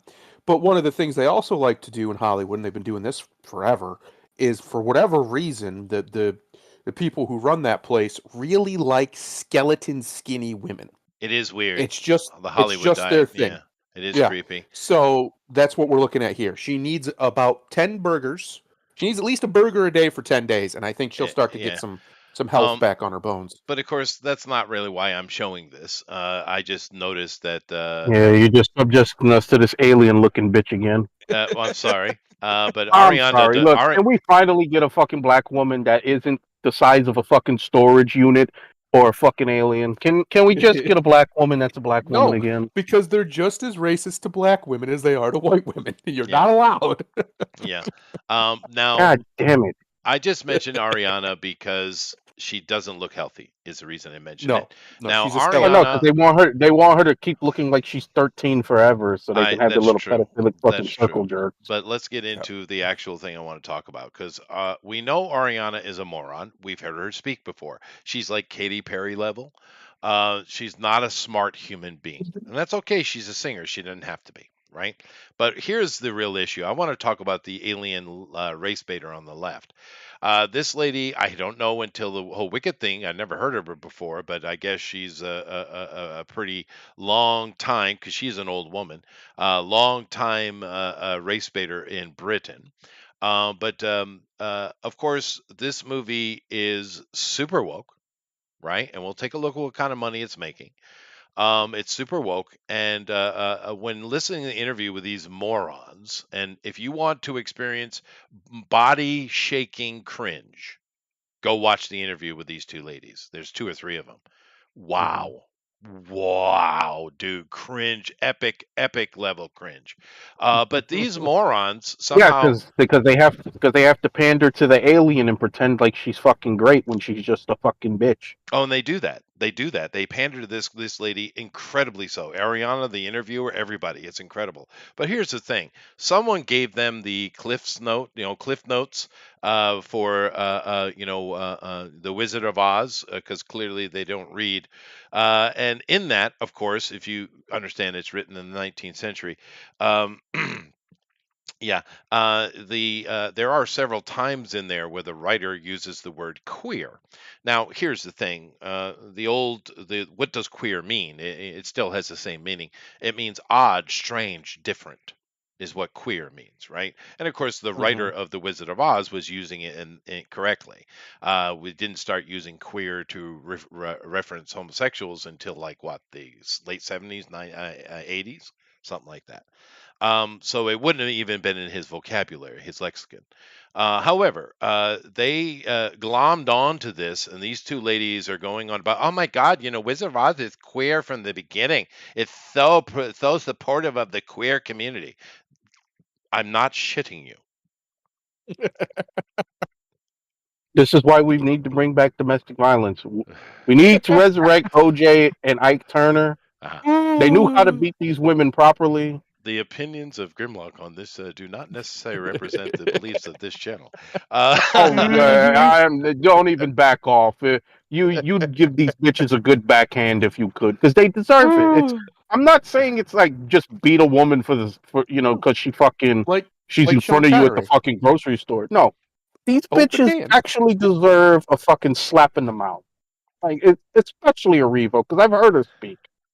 Yeah, no, No, bitch, you're she's not that dumb. special. She's super dumb. And she goes on talking about how it felt to be green, but then me myself being black and being so oppressed by all the white people. This black lady, she is wicked racist. And that pun intended. Wicked racist and absolute race baiter and dumb as a fucking brick, right? Which is a wonderful combination if you ask me. But let's go take a look at the box office to The see how this champion here is doing. Right? the only positive that woman provides Hollywood is that she can play in any alien race in Star Trek that she wants, and they don't have to use makeup. You can just shoot her That's ass true. straight to the set. That is true. She intentionally makes herself as ugly as possible. She puts the nose ring in, Oh no, her gaudy earrings, her bald head, fingernails. Now I know black ladies got the corner of the market on fingernail thing, but damn, she's got like 4-inch fingernails on, dude. no, it's fucking ridiculous. It's No, ridiculous no. and it's ultra woke. But let's take a look here now. This movie probably about a $500,000, $500 million after all said and done with advertising and stuff like that. So their total gross here. Let's go just take a look at it here.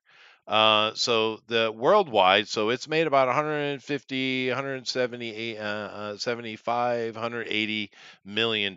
So we're nowhere near even touching the budget, right? Hmm. Although to be fair, it's making money though. It is making some money. It's not Hmm. going to break even, but it is making money.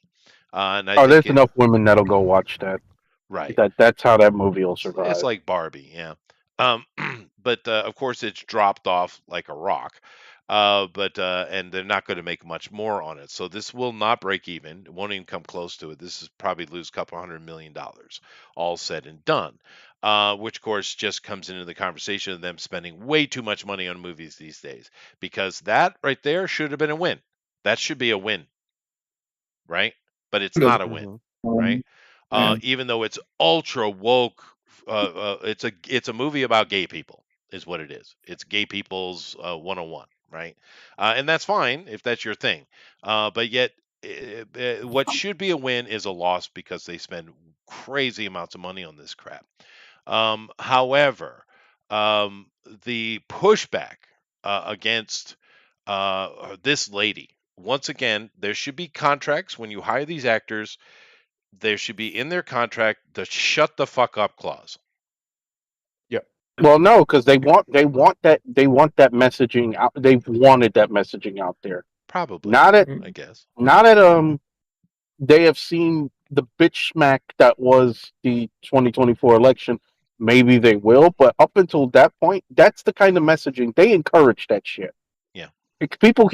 People can keep trying to overlook that. That's what it is. No, they overlooked it because notice none of the leading white women say that shit, but all of the leading minorities do. That's not an accident Yeah, no, that's Why because is fair. it? there's a That's fair. Yeah, it's right. definitely not an accident because they all sound the same after a while. They And do. Yeah, like, it's take all the take the all the same acolyte shit. and take this lady, and they all sound the same. Like The it's no the fat different. bitch from Lord of the Rings, Yeah, same Lord of shit. the Rings, Um, same thing. every fucking one of them. But notice you're not seeing too much of that shit come from the lead white women. Every now and then you got a couple of them, but for the most part, it's the fucking minority. They've been given the Well, script. This is the script. Because the first time, because like I said, nobody's heard of this alien-looking bitch up until this fucking movie. no, but I don't she's even know making who sure she No, you is. remember her ass. And and when the first Ari, thing she goes on about is being black and queer. Honey, nobody gives a fuck. right, and The, Yeah. because keep you in look at mind, that. Because I'm gonna tell you, as a black dude, the first time you see a picture of her, ain't no brothers talking about, damn, I can't wait to not pull out of her. It's well, like, no. she's a lesbian That, anyway. She don't want anything to do with you.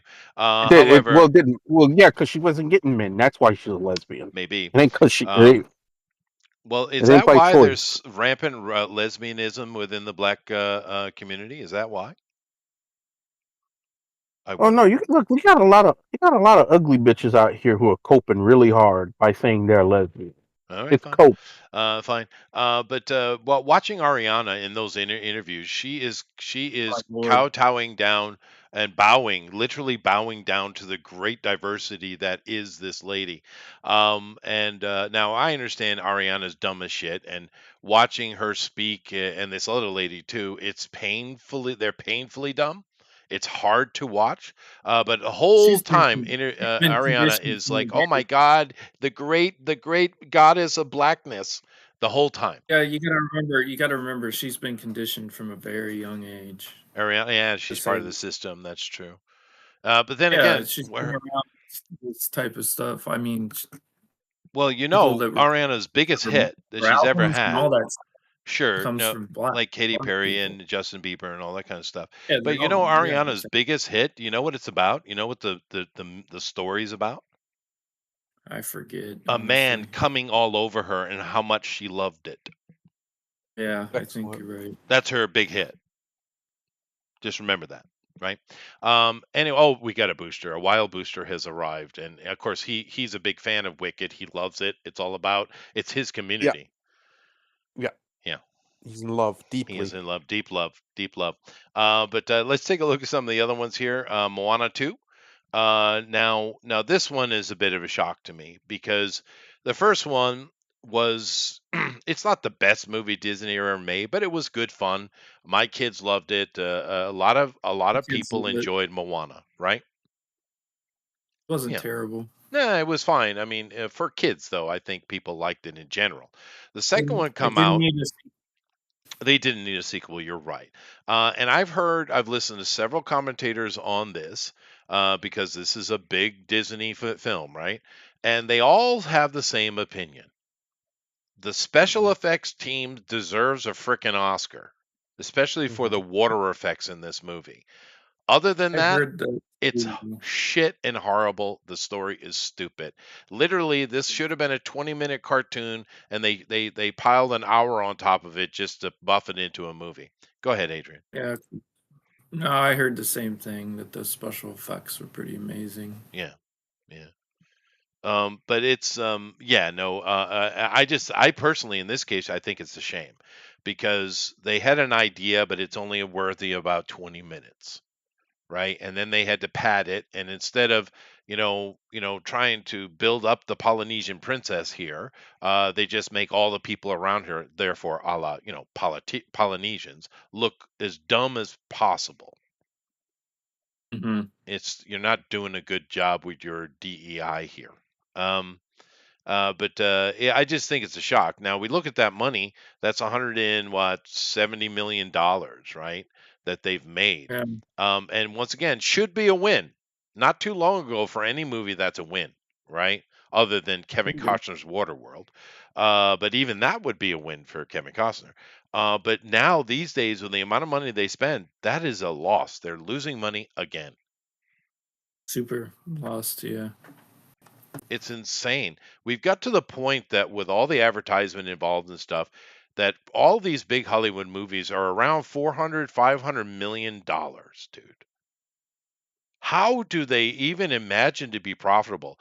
Which therefore brings up the theory that Thundero has been talking about here for years, that there's some kind Uh, of pyramid scam going on in yeah. Hollywood. And every Oh, I think there week is. it becomes harder to not agree. Yeah. I yeah. agree. I thought that for a while too, like Thundaro. Because look, like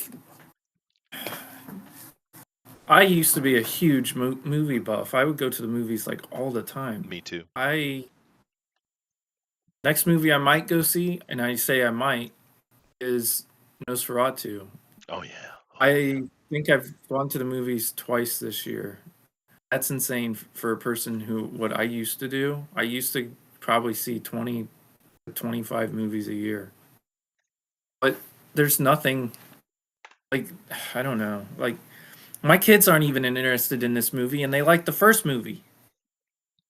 yeah, no, the kids liked it. I agree with you as an adult watch because we have to watch the movies with the kids, right? Well, I mean, It wasn't but as you also interesting. have the robot movie. I forget what it's I called. haven't seen that one, but if I had kids in the house, I would have. The last one I remember watching with the kids that I actually thought was fun for the adult was also funny and fun was Tangled. Yeah, Tangled was the last one I remember Yeah. actually like enjoying. Yeah, with the kids, right? It's like because a lot of With the times they kids. try to put something in there for the parents, right? This Yeah, sure. movie they didn't bother at all. But that one, Sound like they bothered to really write a script at all for this movie, though, from what I've read it's sad. about it. It's like, well, you got Dwayne Johnson who ain't cheap, right? And you got I Moana, who's a fun little princess. You haven't woked her out or anything like that. Why not make something fun, dude? don't I don't, think they know how to make fun stuff anymore. Like they they, forgot how to make fun.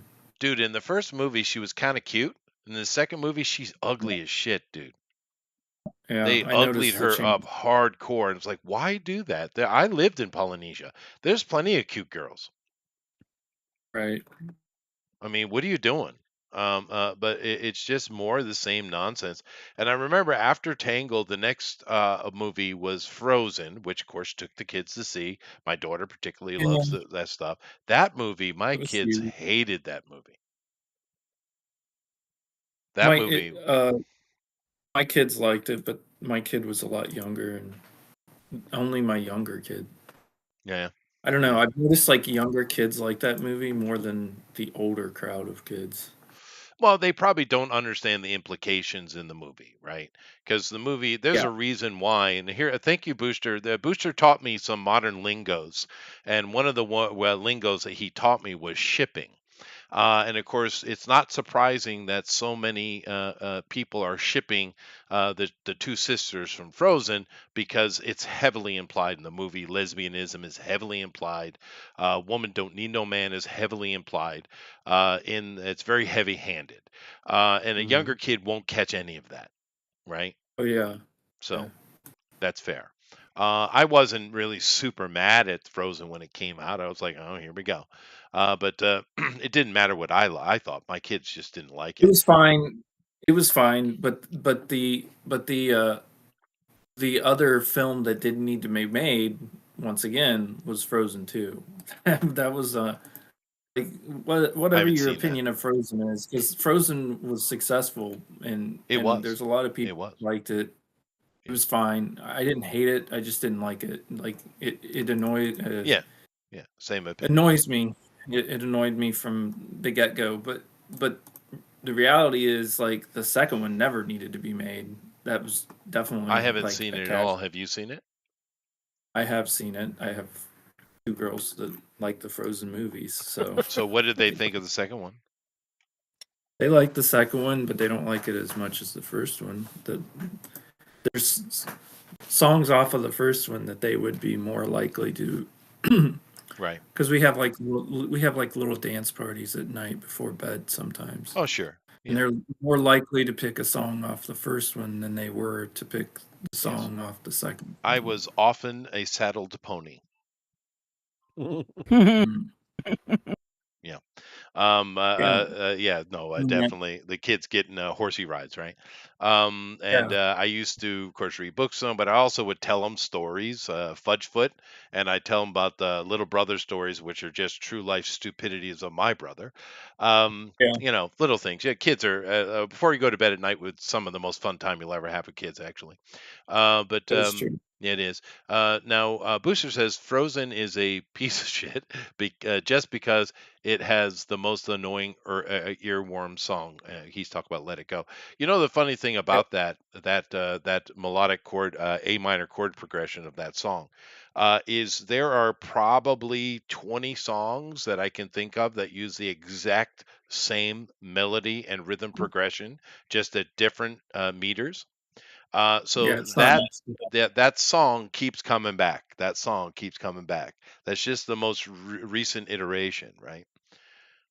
So yeah, it is an earworm. You're right. Let it go, let it go. I would sing that so horribly in the class, and the kids would just loved it. They thought it was hilarious. Well, and remember the movie that came out after uh Frozen Mhm. was the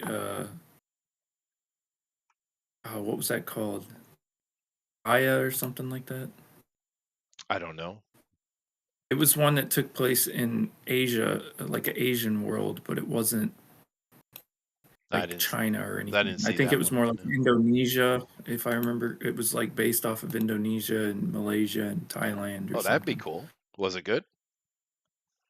It was okay. It was kind of like a girl boss movie though, in a way. Like Oh, sure. Yeah. I can't remember the name of it. I'll have to get back with you on the name of it. I have to look it up. But Well, my kids there grew was out of it, so I didn't see them. Right. I don't watch it, princess movies without kids around. Right. yeah, Um. well, this was definitely a film where they were like trying to get away from that whole princess mode, and they were Mhm. big, strong, tough girl type because there's Yeah. like Yeah. martial artist girls in it and stuff. Oh, okay, okay. Well, that's interesting. I do know that the biggest hit here in Japan, as far as Disney movies, actually is going way back to Nemo. Finding Nemo was a mega hit over here. The Japanese absolutely That adored was it. huge. Yeah, it was a good movie though. Kids love that movie, dude. Because the thing about that movie, it's different than a lot of these other ones. It's actually speaking to the children. Right. Instead of you going on an adventure with the person, the movie's actually talking to you because Nemo's looking for mom. You got the kind of auntie, and Dora there. I think her name was Dora. But it's a different, and it really hit well with the kids. And because Japan is so messed up, it was going to be over a year before it actually came to theaters. And of course, it came out in the West, and I was able to get a Blu-ray of it, or maybe it was a DVD at that time, of it. Like literally a year before it was going to come out in Japan. And what I did at my school was I would host viewings of the movie, in English. And I had so many families come and watch that movie. It was a big hit, dude. Yeah. Yeah. Well, so what I was trying to say is the big thing with these Disney films, like the animated stuff in recent years, has been that they are very well made. The design direction and everything is very well done. But the actual story, for the most part, isn't that great. And if they do sequels to the ones that are kind of successful, they aren't that good either. So, Hmm. like, they're worse than the first one. Well, Like, P.S. Melter says the like only the one martial arts was, show was involving fine. Chinese or Japanese I'm watching is the Rama One Half remake on Netflix. Interesting. Sure. No, go ahead. Go. I'm sorry. Oh well, like Moana 1 was fine. There was a lot of like songs that the kids caught on to, like Sure. Well, they but are musicals. overall, yeah, overall though the story was kind of forgettable comparably to other stories in my opinion. It was nowhere I near don't as good as, say, even Tangled. I mean, I really No, think the no. best thing they put out, the best thing they put out was Tangled. I agree with you. I think I actually really like Tangled. I've watched it many It times was with my cute kids. and fun, and it was everybody in it had their place, and it was really well done. But because but anyway, if you haven't seen Tangled, that one's actually quite a bit of fun, even for an adult. But Well, we're like look even the movie I mentioned, like the Raya, the Last Dragon film, it looks really good. It's really well made, Sure. No, but no, no. Disney does that well. That's true. the characters aren't really that likable. Here we It's a have big another. problem. It is a problem. Here we have another movie that had no need to be made, and Oh, once again, jeez. with its $160 million it's made so far is nowhere near enough to pay for it. Is Gladiator 2? Once again, for most companies, this would be a win. 100 and what is 160 million in pocket? Right? I mean, well, it's not in pocket. You have to consider costs and stuff. But I'm just saying that would be a win for most films. But this movie just spent stupid amount of money. No one asked for it, and the critics hate this movie. All of them, Yeah, not yeah, just the woke ones, but also the normal ones. yeah. I call it Gladiator 2. Just call it something else. It probably would have been. You wouldn't have had to live up to the expectation of Gladiator. Like, Mm. And did you see so how Ridley stupid. Scott threw Denzel Washington under the bus? Did you see that? I Mm. did. I did actually. Yeah, Yeah. I mean, just for you guys, Denzel was talking about how they actually had a scene where he kissed a guy in it, and he said they pussied out and cut it out of the movie. Then Ridley Scott was caught in an interview with it, and he says that never happened. Just threw him Hmm. completely under the bus. Who's lying? Is it Ridley Scott or Denzel who just mentioned it offhand? Because it wasn't the Oh, point it's of Ridley his interview; it Scott. was It's just an not offhand. Denzel. Denzel wouldn't. I don't think Denzel would lie Well, no, about but something especially like the that. situation. It was just an offhand comment, right? It Yeah, wasn't right. planned. It was just some offhand thing. Because the commentator asked, and he said, "Oh yeah, yeah, we had a scene where I kissed a dude, but they were pussies and cut it out." Just the offhand way Denzel, but Ridley immediately came out and just threw him under the bus, and it's like, why? What's the Unless he point? was joking, I don't think Denzel is the type of person that lies or really cares to lie much. There's Like no he need for it doesn't. in that situation. It's There's no need for unnecessary. that Yeah. right now. Yeah, that's true. Let's see what else we got here. Red One, of course, this is not making money either. Once again, a movie that they spent way too much money on. Although, Not from what I surprising. understand, it's not woke at all, though. Yeah, I've heard that too. I've heard mixed reviews about this movie. Yeah. Well, a lot of it I seems heard to be it's kind paint of by fun, numbers, but it's right? just yeah, but it's just paint by numbers Yeah. from what I've heard. Booster said Denzel kissed Ridley and he's too ashamed. That's probably true. Yeah. Um, let's see what See, else we because got here. Venom: Last Dance. How's that doing overall? This one might be close to breaking even because I don't think Sony spent as much money as Disney does. This one could. don't get these. I don't get these Venom movies. Like No, they're dumb. Yeah, it's not just they're dumb, but people actually do watch these films, and it's I like the don't get it. Transformer shit. I don't get it either. Yeah. Yeah, it's weird. Let's see, Smile 2, which I watched, and I don't suggest you watch it. It's probably made money. But this one, talk about you had Well, such a it's great funny you start. mentioned Transformers because I heard one was a massive bomb. Yeah, the one that actually where everyone says is actually not a bad movie. Yeah, I heard it I That's was the don't not one a know that bad about that. bombed. movie. Yeah, Multiple people, but it bombed. Yeah. yeah. Let's see I this I massive reserve movie. judgment as whether it's actually good or not. Sure, no, we should watch out. This only opened in 7 theaters, so it does. Of course, it's not going to make a lot of money, but it's called Queer.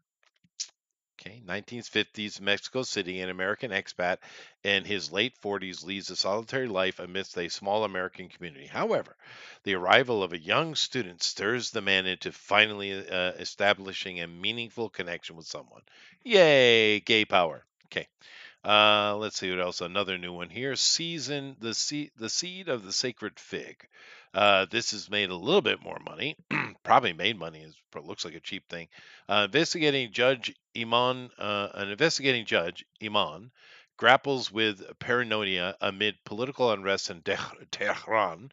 When his gun vanishes, he suspects his wife and daughters imposing draconian measures that strain family ties as societal rules crumble. Yay, terrorists. Okay, let's see. And the last It new one actually here. sounds that sounds interesting It though. might be. Yeah, it might be. Hey, Iran actually makes some pretty good movies, to be fair. I've seen a few good ones. Heavier Trip. All right, this is another new one. Oh, boy. Impaled Rectum. Okay. Band is in jail but must escape when the guitarist's father falls ill and their family home slash business faces demolition. They receive an offer to play a major festival but decline due to being imprisoned and unprepared. Dun, dun, dun, dun, dun, dun. What Sounds country like is this from, dude? the typical outdated comedy. Yeah, it sounds like a British comedy. Yeah, I'm talking to you, Booster. All right. Um, God, the British, they it's so old, man. Try to modernize a little bit. But No, whatever. it That's all just the new reminds stuff. me of like your typical Judd Apatow movies or whatever, like the Superbad and all those films. Right. It sounds like one of those films. Let's leave this here for the picture so everyone doesn't get mad. If I leave the Ariana Grande one, they'll get mad. But anyway, there you go. So not much going on in the movie world. The things that did come out aren't doing well comparatively. They should be making money, but they're not. But this is an ongoing problem, and I kind of wonder when Hollywood is going to, once again, we think there's some kind of money laundering thing going on here in reality. However, when are they going to catch on and just stop spending hundreds of hundreds of millions of dollars to make these flicks when they could easily make them for 50 million? Now, 50 million is still a lot of money, but let's talk about a movie that was made for 50 million and was looked pretty good. Uh, it was called Lucy. It had Scarlett Johansson in it, or Johansson. I apologize. But Mm. Scarlett there plays a girl who, by sheer luck, gets superpowers and becomes a deity in effect. Now, Yeah, whether you like the story or not, I thought it was fun. It looks great, and it's got a lot of special effects because she gets literally mind-altering abilities from this new drug. She's used as a drug mule. It's an interesting movie, and the special effects look amazing in it. And they were able to pull that movie off with Scarlett Johansson at the height of her power. Therefore, the most expensive she's going to be for $50 million. And I don't know what it made. Let me go check. But that was a good, fun movie that looked great. So, well, you know you know, why that is the case?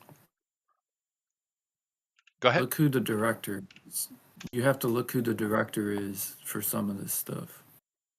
This is 2014, by the way. Yeah, Yeah, they made killer money, dude. That's what yeah, 245 million dollars off a $50 million budget. So they made a good $150 million off that in pocket, yeah, right? yeah. So, jeez, dude. Because that guy knows how to make movies on a budget. Who is the director here? Let me see. Cast and crew. It's One Luc second. Besson, Oh, Luc Besson, or Besson. whatever. Yeah, The no, French. yeah, no, he does. That classic French story, sci-fi story, he screwed that up though. But of course, his Fifth Element is Think about the amazing. Fifth Element. Oh, No, what not was that the one. I'm talking classics? the Oh, that yeah, hero, I know what you're the saying. French hero, yeah. That Yeah, bombed, and I understand why it did because casting was that's one of the worst casting abysmal. situations I've ever seen. Yeah. Yeah, that was one of the worst choices. I don't know how much he made choices on that film, though. I'm not sure. Yeah, that wasn't that good. That's true. No, it wasn't. And why go away? I don't want this. Okay, let me just I'll do it on my own, fine. But no, Luc Besson, he can do pretty good stuff. But I'm just saying, here's an example of a movie heavy CGI in this movie, a lot, and it looks Yeah, good. The CGI looks really good. It's an excellent looking movie, and they did it for $50 million, all said and done. it's because the dirty little secret is if you have a good team behind you, you can do it for a lot cheaper. It's just Yeah, honestly, Thundaro's onto something with the whole. They're just funneling money through yeah, no, Hollywood. Like it's there's something going on for sure. there's something weird. 100%. Yeah. Let me see here. What's the movie we're talking about? Valerian. Yeah, Valerian. Yeah, Um, Valerian. super popular French comic book. It's kind of like for us, like our Batman, right? As far as its popularity for the French. Yeah, And I've read yeah. some of it. I didn't think it was that amazing, but Well, for okay. them though, for the French people, it's a cultural icon, right?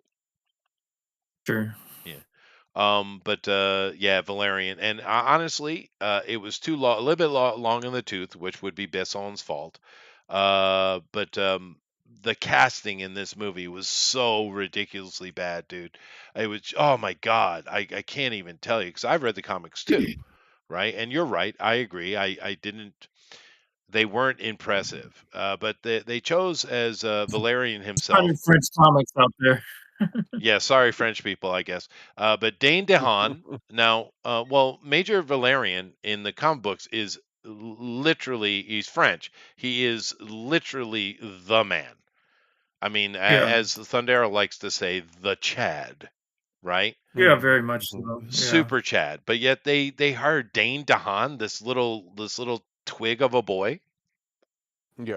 What are you doing? I mean, I don't even know why this guy is famous Well, the at Dane all. DeHaan, I don't know. I mean, but he's the They must wrong have been really choice. trying to push.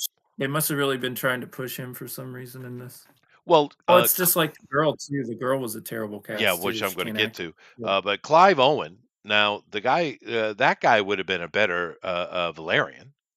He looks like him actually from the comic book. Look at Clive He Owen here. actually would have been a better Yeah, pick, even though he's older. But that's kind of isn't Valerian kind of older anyways, if yeah, I but remember correctly. what you need to do is go find a hunky Henry Cavill-esque French guy, right? Oh yeah, Is what definitely. you needed. Yeah. You needed that to play Valerian, and of course, as he mentioned, this Cara Delevingne, playing Laureline. Another, and she is very important in the comic books. It isn't that she shows up sometimes. She's his partner. She's with him Yeah. like almost Uh, every damn freaking all comic, right? She's very all important. the time. But Yeah. keep in mind, she's a sergeant. He is a major, and in this movie, she's more the one that seems to be in charge than him. And she's annoying as shit. Oh Yeah. my God, dude. Girl. Girl boss nonsense. Yeah. This time, around this time, they were really pushing this girl for acting, and she can't act. Like remember No. she was in Suicide Squad too, and she was Yeah. terrible Just in that horrible. movie. Someone had an idea that Rihanna could do something other than just show her face in a movie, and then someone gave her, wait for it, lines. Yeah, I recall that too. Boy, that was painful, dude. Rihanna cannot act. Don't blame her. She's not an actress. I can't act either. I'm not an actor. Crazy thing about this movie is it looked really good. Oh, it looked great. Oh, it's It's just, killer. Yeah. But that's what I mean. Luc Besson, he has a great eye, man. He's got a great eye oh yeah, for definitely those is kind of great. things. But yeah, unfortunately, it was a bomb. But my point being with Lucy though is it was successful. It made money, made a lot of money for them, and it looked great. Even though the critics Yeah. like, well, it's kind of Scarlett Johansson's kind of boring. Well, yeah, she's not a leading lady. We know, but it was fun. I thought But it was pretty good. yeah, I I liked liked it. it. It's one of my guilty pleasure movies. But the point being is, if you go look at that movie and how gorgeous it is with the CGI, how in the hell are these movies costing $500 million, dude? I I mean, don't know. what the hell, man? Money laundering. Yes, you're right. Yeah, I'm curious. How much did Blade Runner 2049 cost? Sure. That movie does look pretty good too. Let's see It here. is good, really good, but I I'm love that. curious It's how a good much it movie. cost.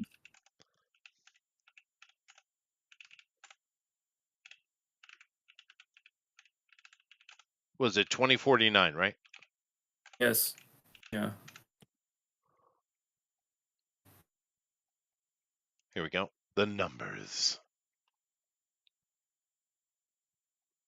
Okay. Why are you being so slow? Okay, here we go. It made worldwide 258 million, so that's about 100 and they made about 130 million dollars on it. Let's see here. How much did it cost? Production budget 185 million. Ooh, they lost money on that, buddy. Yeah. Um, but once again, 185 million. It is cheaper than some of the other movies we're seeing, but it's still ridiculously pricey. Ridiculous. Although it looks great. And someone, you help me out, Adrian, because here's the thing. I watched the first movie, loved it. So the second movie, Yeah. loved it. They go together beautifully. And Yeah. in the second movie, they definitively let it be known that Decker is a replicant. But yet so many people I talked to, like, no, they didn't. No, they didn't. Did Don't you know how not people watch the miss that. movie? Yeah, I don't know how people miss that. I mean, that was a pretty big reveal. It was. I don't understand how they missed it. You're right. That's the way to go with it. But yeah, it really lost money, dude. It did, which is unfortunate because it was I pretty good. figured it. I figured it lost money because I don't know. I love this movie, but it's like how many people I know went and watched this movie. I tried to get many people to watch this film, people Yeah. that I thought would like this film, and they still didn't. It is weird. I don't know why it didn't bite. People didn't bite. The thing is, though, my kids did see that, I think. But the first Blade Runner, I remember I showed it to my son. Not my daughter wasn't here, but my son was visiting from university, and I showed it to Mm, him. And the original Blade Runner, right? Now he's a college boy, so he's young, right? Like 18, right? And yeah. I showed him that movie, and I just shut up and let it run. He watched it diligently the whole time, loved it. And that movie, for a young person, a modern young person, to sit through and also enjoy it, that's interesting because they It have is interesting. no Patience. attention. Yeah, Yeah, yeah, that's very interesting. yeah. Things just hold Yeah, up. I've tried to get. Yeah, well, I have deal with a lot younger people in my Oh, work sure. because I'm an assistant manager, so I'm over a lot of the younger crew, and I'm always like suggesting movies because I forget how old these kids are a Yeah. lot of times, and that they've not seen a lot of the movies that I talk about. So I'm always suggesting movies to them and stuff. A lot of them don't have the attention span for a lot of the older movies, but sometimes they'll get interest in certain films. There's one kid that I particularly work with now that I've suggested some older films because he has a much better attention span for some of this older stuff. But it is amazing to see how like film in general has been made and changed because of the attention spans of people just getting shorter. Yeah, no, that's definitely true. And it's another thing because your kids are still young, right? Mine are grown. Sure. But one of the things I noticed was kind of interesting when they were high school kids, like high school, junior high school, they were watching an anime. I was watching it with them, and they suggested it to me, and oh god, it was super gay, dude. It was just so gay, and I don't mean just lame gay. I mean gay, gay, right? Yeah. And I was like, I said, this is gay. And my kids, both of them, particularly my daughter, of course, was like, "You can't say that gay people are people too." And I said, "Of course, I can say what the hell I want to say, right?" Right. Now, here's the thing: is what are we looking at? A decade and a half later, right?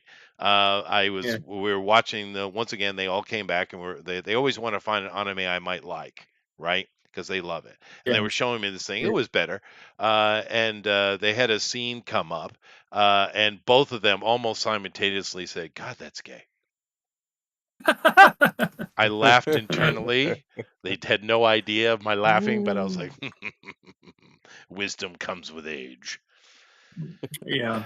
Mhm. Definitely. So Beer back real quick. Oh, cool. So we can be Thankfully, back I've real quick, been but we able got to. to shut it off anyway. Go ahead, Adrian. Thankfully, I've been able to get my daughter into like oldest daughter. She just turned 13, but I've been able to instill watching older films and older shows with her. Mhm. Like she likes some of the older horror films that I've Well, watched. like Like we Hammer watched. horror or stuff like that. I haven't gone that far with her because I think she's still a little too young for those. But we watched like House on Haunted Hill, the original, like Oh, black and Vincent white one. Price. Yeah, that's a good one. We've watched a few Vincent Price movies, and then Twilight Zone. We've been going through the Twilight Zone, the original series. Oh, nice. Yeah, that's nice. Yeah, I Love it. mean, I've shared a lot of stuff with my kids too. And some of it they like and some of they don't. I showed them Rocky Horror Picture Show, and my son said, "This is very gay." And yeah, I would have said this. I would you have are said the correct. same thing. I've never been a fan of Rocky Horror Picture Show. It's I said when we covered it here, we talked about it, right? On the Yeah, Drone and Quartered, and I mentioned that it's a movie that no one, like myself, should like. So sure. I get. why is it that we love it though? I don't know, because it's literally about I don't know. transsexual vampires from the planet It is. Transylvania coming to conquer the world. I mean, I shouldn't like that movie at all. I It mean, should be anathema to me, but I love it. yeah. uh, Part of it probably has to do with the casting. Well, I mean, Tim Curry, yeah. But there's another movie I should okay. hate is Hedwig and the Angry Inch. I love that Yeah, I've heard movie, about the movie. and that's all My about hate, gayness. my dislike for Rocky Horror Picture Show goes back to I was in drama club in high school, and that was like a movie everybody in drama club wanted to watch that I did never want to watch. Yeah, no, yeah. There's probably a little bit of truth to that booster meme magic of the time, sure. But Yeah, that's Interview with a Vampire was pretty gay, but it was a good movie. Well, honestly, it was nowhere near as gay as it was supposed to be. Yeah, I mean, it yeah, should be a very that's gay way story. gayer. yeah, they The tamed that movie. down. Yeah. See, I do like Interview with the Vampire, but yeah, they tamed it down from the book quite a Oh, bit. You could probably thank Grimlock's favorite actor for that, Mr. Cruz, because Yeah, probably. he yeah, he stays away was. from the gay stuff. He does. But I know I liked it. But Hedwig is a head scratcher for me because there's no one famous in it. It's all about being gay. It's the whole point of view of a gay person from West Germany who escapes to the West in a very dumb way, and wants to become a superstar singer. It's just I should hate the movie. I should hate it, but I love that movie. That is such Well, a I think I've never seen it, but I've seen trailers for it and I've seen some clips, and I think it's partly to do with it's just a really well-made film, It probably. is amazingly well made, good acting, and it doesn't matter. Yeah. It's not never at one point in either one of those movies we're talking about do they bash you over the head with gayness, even though Well, the that's whole the thing's about gay, thing. right? It is interesting, Yeah, but it is really well made. Another movie I like, which isn't gay at all, but is Les Grands Bleus or The Big Blue with Jean yeah, Reno. It's Cinema Paradisimo is another one. These are slow dramas, but boy, do they kill, man. You want to see how a movie should be made? Watch those movies. You know. yeah. Have you seen The Big Blue? I have never seen that movie, but I've heard a lot about it. It's killer, dude. Have you seen Cinema Paradisimo? I haven't seen that one either. That's on a list for me Yeah, to no, see. you got to have patience because that movie's got legs. Boy, it's long, but it's just a it's just a lesson in how to make movies. It's so good, dude. Now, Right. yeah. That's crazy. Am I the only I'll have to person that check has those seen out. these movies? Really? I've heard of the films. I just have never sat down to watch them for whatever reason. What kind of movies are these, Chester? Le Grand Bleu, The Big Blue, it's a French film, and Cinema Paradisimo, I think is Spanish or No, like what Italian. I think it's genre? Spanish. Oh, drama. Oh, yeah, I don't really watch foreign dramas. Thank you, That's Alpha Pro, just for bringing back that memory. I appreciate you. But no, usually I don't either. I watch them because of women. Yeah. but but I appreciated it. Cinema Paradisimo was my wife. It's still her favorite movie. And Le Grand Bleu was some girl I dated in university, I think. But they're just killer, dude. I don't watch a lot of drama either. But they're really good. And of course, if you go look at the list of the greatest movies of all time, they're in there. So it's not like it's just my opinion. But I would say because Cinema Paradisimo is a bit long-winded, to be fair, but Le Grand Bleu is kind of perfect, and it's got that was my favorite movie until Lord of the Rings came out, by the way.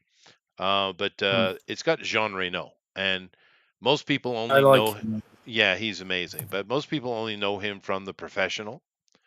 Right. And of course, that is a great movie, but Jean Reno is an amazing actor. Um, He's a good actor. He's yeah. everything I've ever watched him in. He's good. He is. Now, speaking of that, last thing I'll mention before getting off, because I do have to go to work, and give everybody some homework here. We have, because homework is important. Guillermo del Toro, I love so many of his movies. Now, The Shape of Water was a bit of a little bit of a drop, and he's had a couple recently that haven't been great. The Cabinet of Curiosity, which he was involved in a couple of them. The one that he wasn't directly involved was my favorite of it, so great. However, he's got Frankenstein coming. However, with that mentioned, we've got one clip from the set and it looks okay. He has Mm. two clips actually. He has Oscar Isaacs playing Frankenstein. Uh, I can't stand Oscar Isaacs. And the bride, because he's going to kind of tell that story, right? The bride is being played by, wait for it, Mia Goth, who I also can't stand. Yeah, I saw that. So you understand my pain, right? I love Guillermo del Toro when he's on. Frankenstein is a classic story. He's been trying to get this made for freaking 20 years. Keep that in mind. Guillermo has been tried and failed many times. Matter of fact, one of Yeah. the scripts he was attached to that he wanted to get made did get made with Robert De Niro playing the monster. So that's how long, if you remember that movie, he's been trying to get this movie made. But then finally it's coming out, and what do I get? I fucking Oscar Isaacs and Mia Goth. God, I have concerns. you should. Mm. Yeah.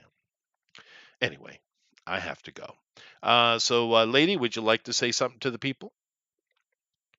Good night, everybody. That was Sweet good. dreams. Thank you. Thank you. Thank Grimlock, would you like to yell at the white people? Nah, I'm waiting for January 20th or Oh, that's fair. 21st, That'll whichever be a day good it time to is. yell at the white people. It's all their It'll be fault. fun. Yeah, it's all their fault. Yeah. I love how the ultimate racist, as far as the media is concerned, had when you go look at his rallies, it's like there's colors of people everywhere. Well, Everywhere. Yeah. Blacks, browns, I, yellows, I'm reds, whites. It's amazing. well since I'm now in the white supremacist club Uh-huh. because we've been That's right. ordained. Yeah. I'm gonna try to get a father and son clan outfit with my dad for Christmas. Oh, that's good. Nice. That you should. You should. You know, Sure, your dad would appreciate And you gotta kind of lean into your black heritage though and bling bling it a little bit. oh yeah, okay, Yeah, get some should be gold good. chains on Yeah, it, yeah, yeah. and take a picture of it and mail it out for Christmas cards. Oh, there For you go. next year That'll be great. or, Uh, or this year. P.S. Melter says, Sounds "Man, I can't wait for the creature of the Black Lagoon then, because they're talking about Del Toro doing all the Universal monsters. Did someone miss the fact that The Shape of Does he Water want to watch Lizzo is in the tub? yeah, fair. But no, did someone miss that The Shape of Water is the Black Lagoon movie? I thought that's what that was. It's definitely is what it was. They just gated up. Yeah. And it's funny how soft they made it. It's once again making the villain the good guy, because in The Creature from Black Lagoon, it is, older movie, but it's heavily suggested that he wants to rape the pretty young girl, the monster, right? It's heavily suggested. Very heavily Uh, suggested. Yeah. it's very There's a lot of heavily. suggestion in that film. There is. It's a good movie though. But in the Shape of Water, no, this creature is a good guy, and he has consensual sex with ugly women. Good for him. Hmm. Good for him. But yeah, Just yeah, Frankenstein in modern time. yeah. Bad guys are good guys are bad guys. You know how it is. Would you like to have a closing statement, Adrian? Not really. Fair enough. All right, guys. Do keep in mind here, just once again to remind you, today is what is today? The second? Yeah. So First, for you it's the first, yeah. We have two more shows for this, and then I'm leaving the country for 3 months. So, but I mean that shouldn't be a surprise. At the end of the year, I always go somewhere, right? But so we got two more shows before we go on sabbatical or sojourn. this Let's use that word. It's a better word. But anyway, Thundera takes out of here, man. I am going to do this one because I think it's apt. The only safe wager in all the world is humility.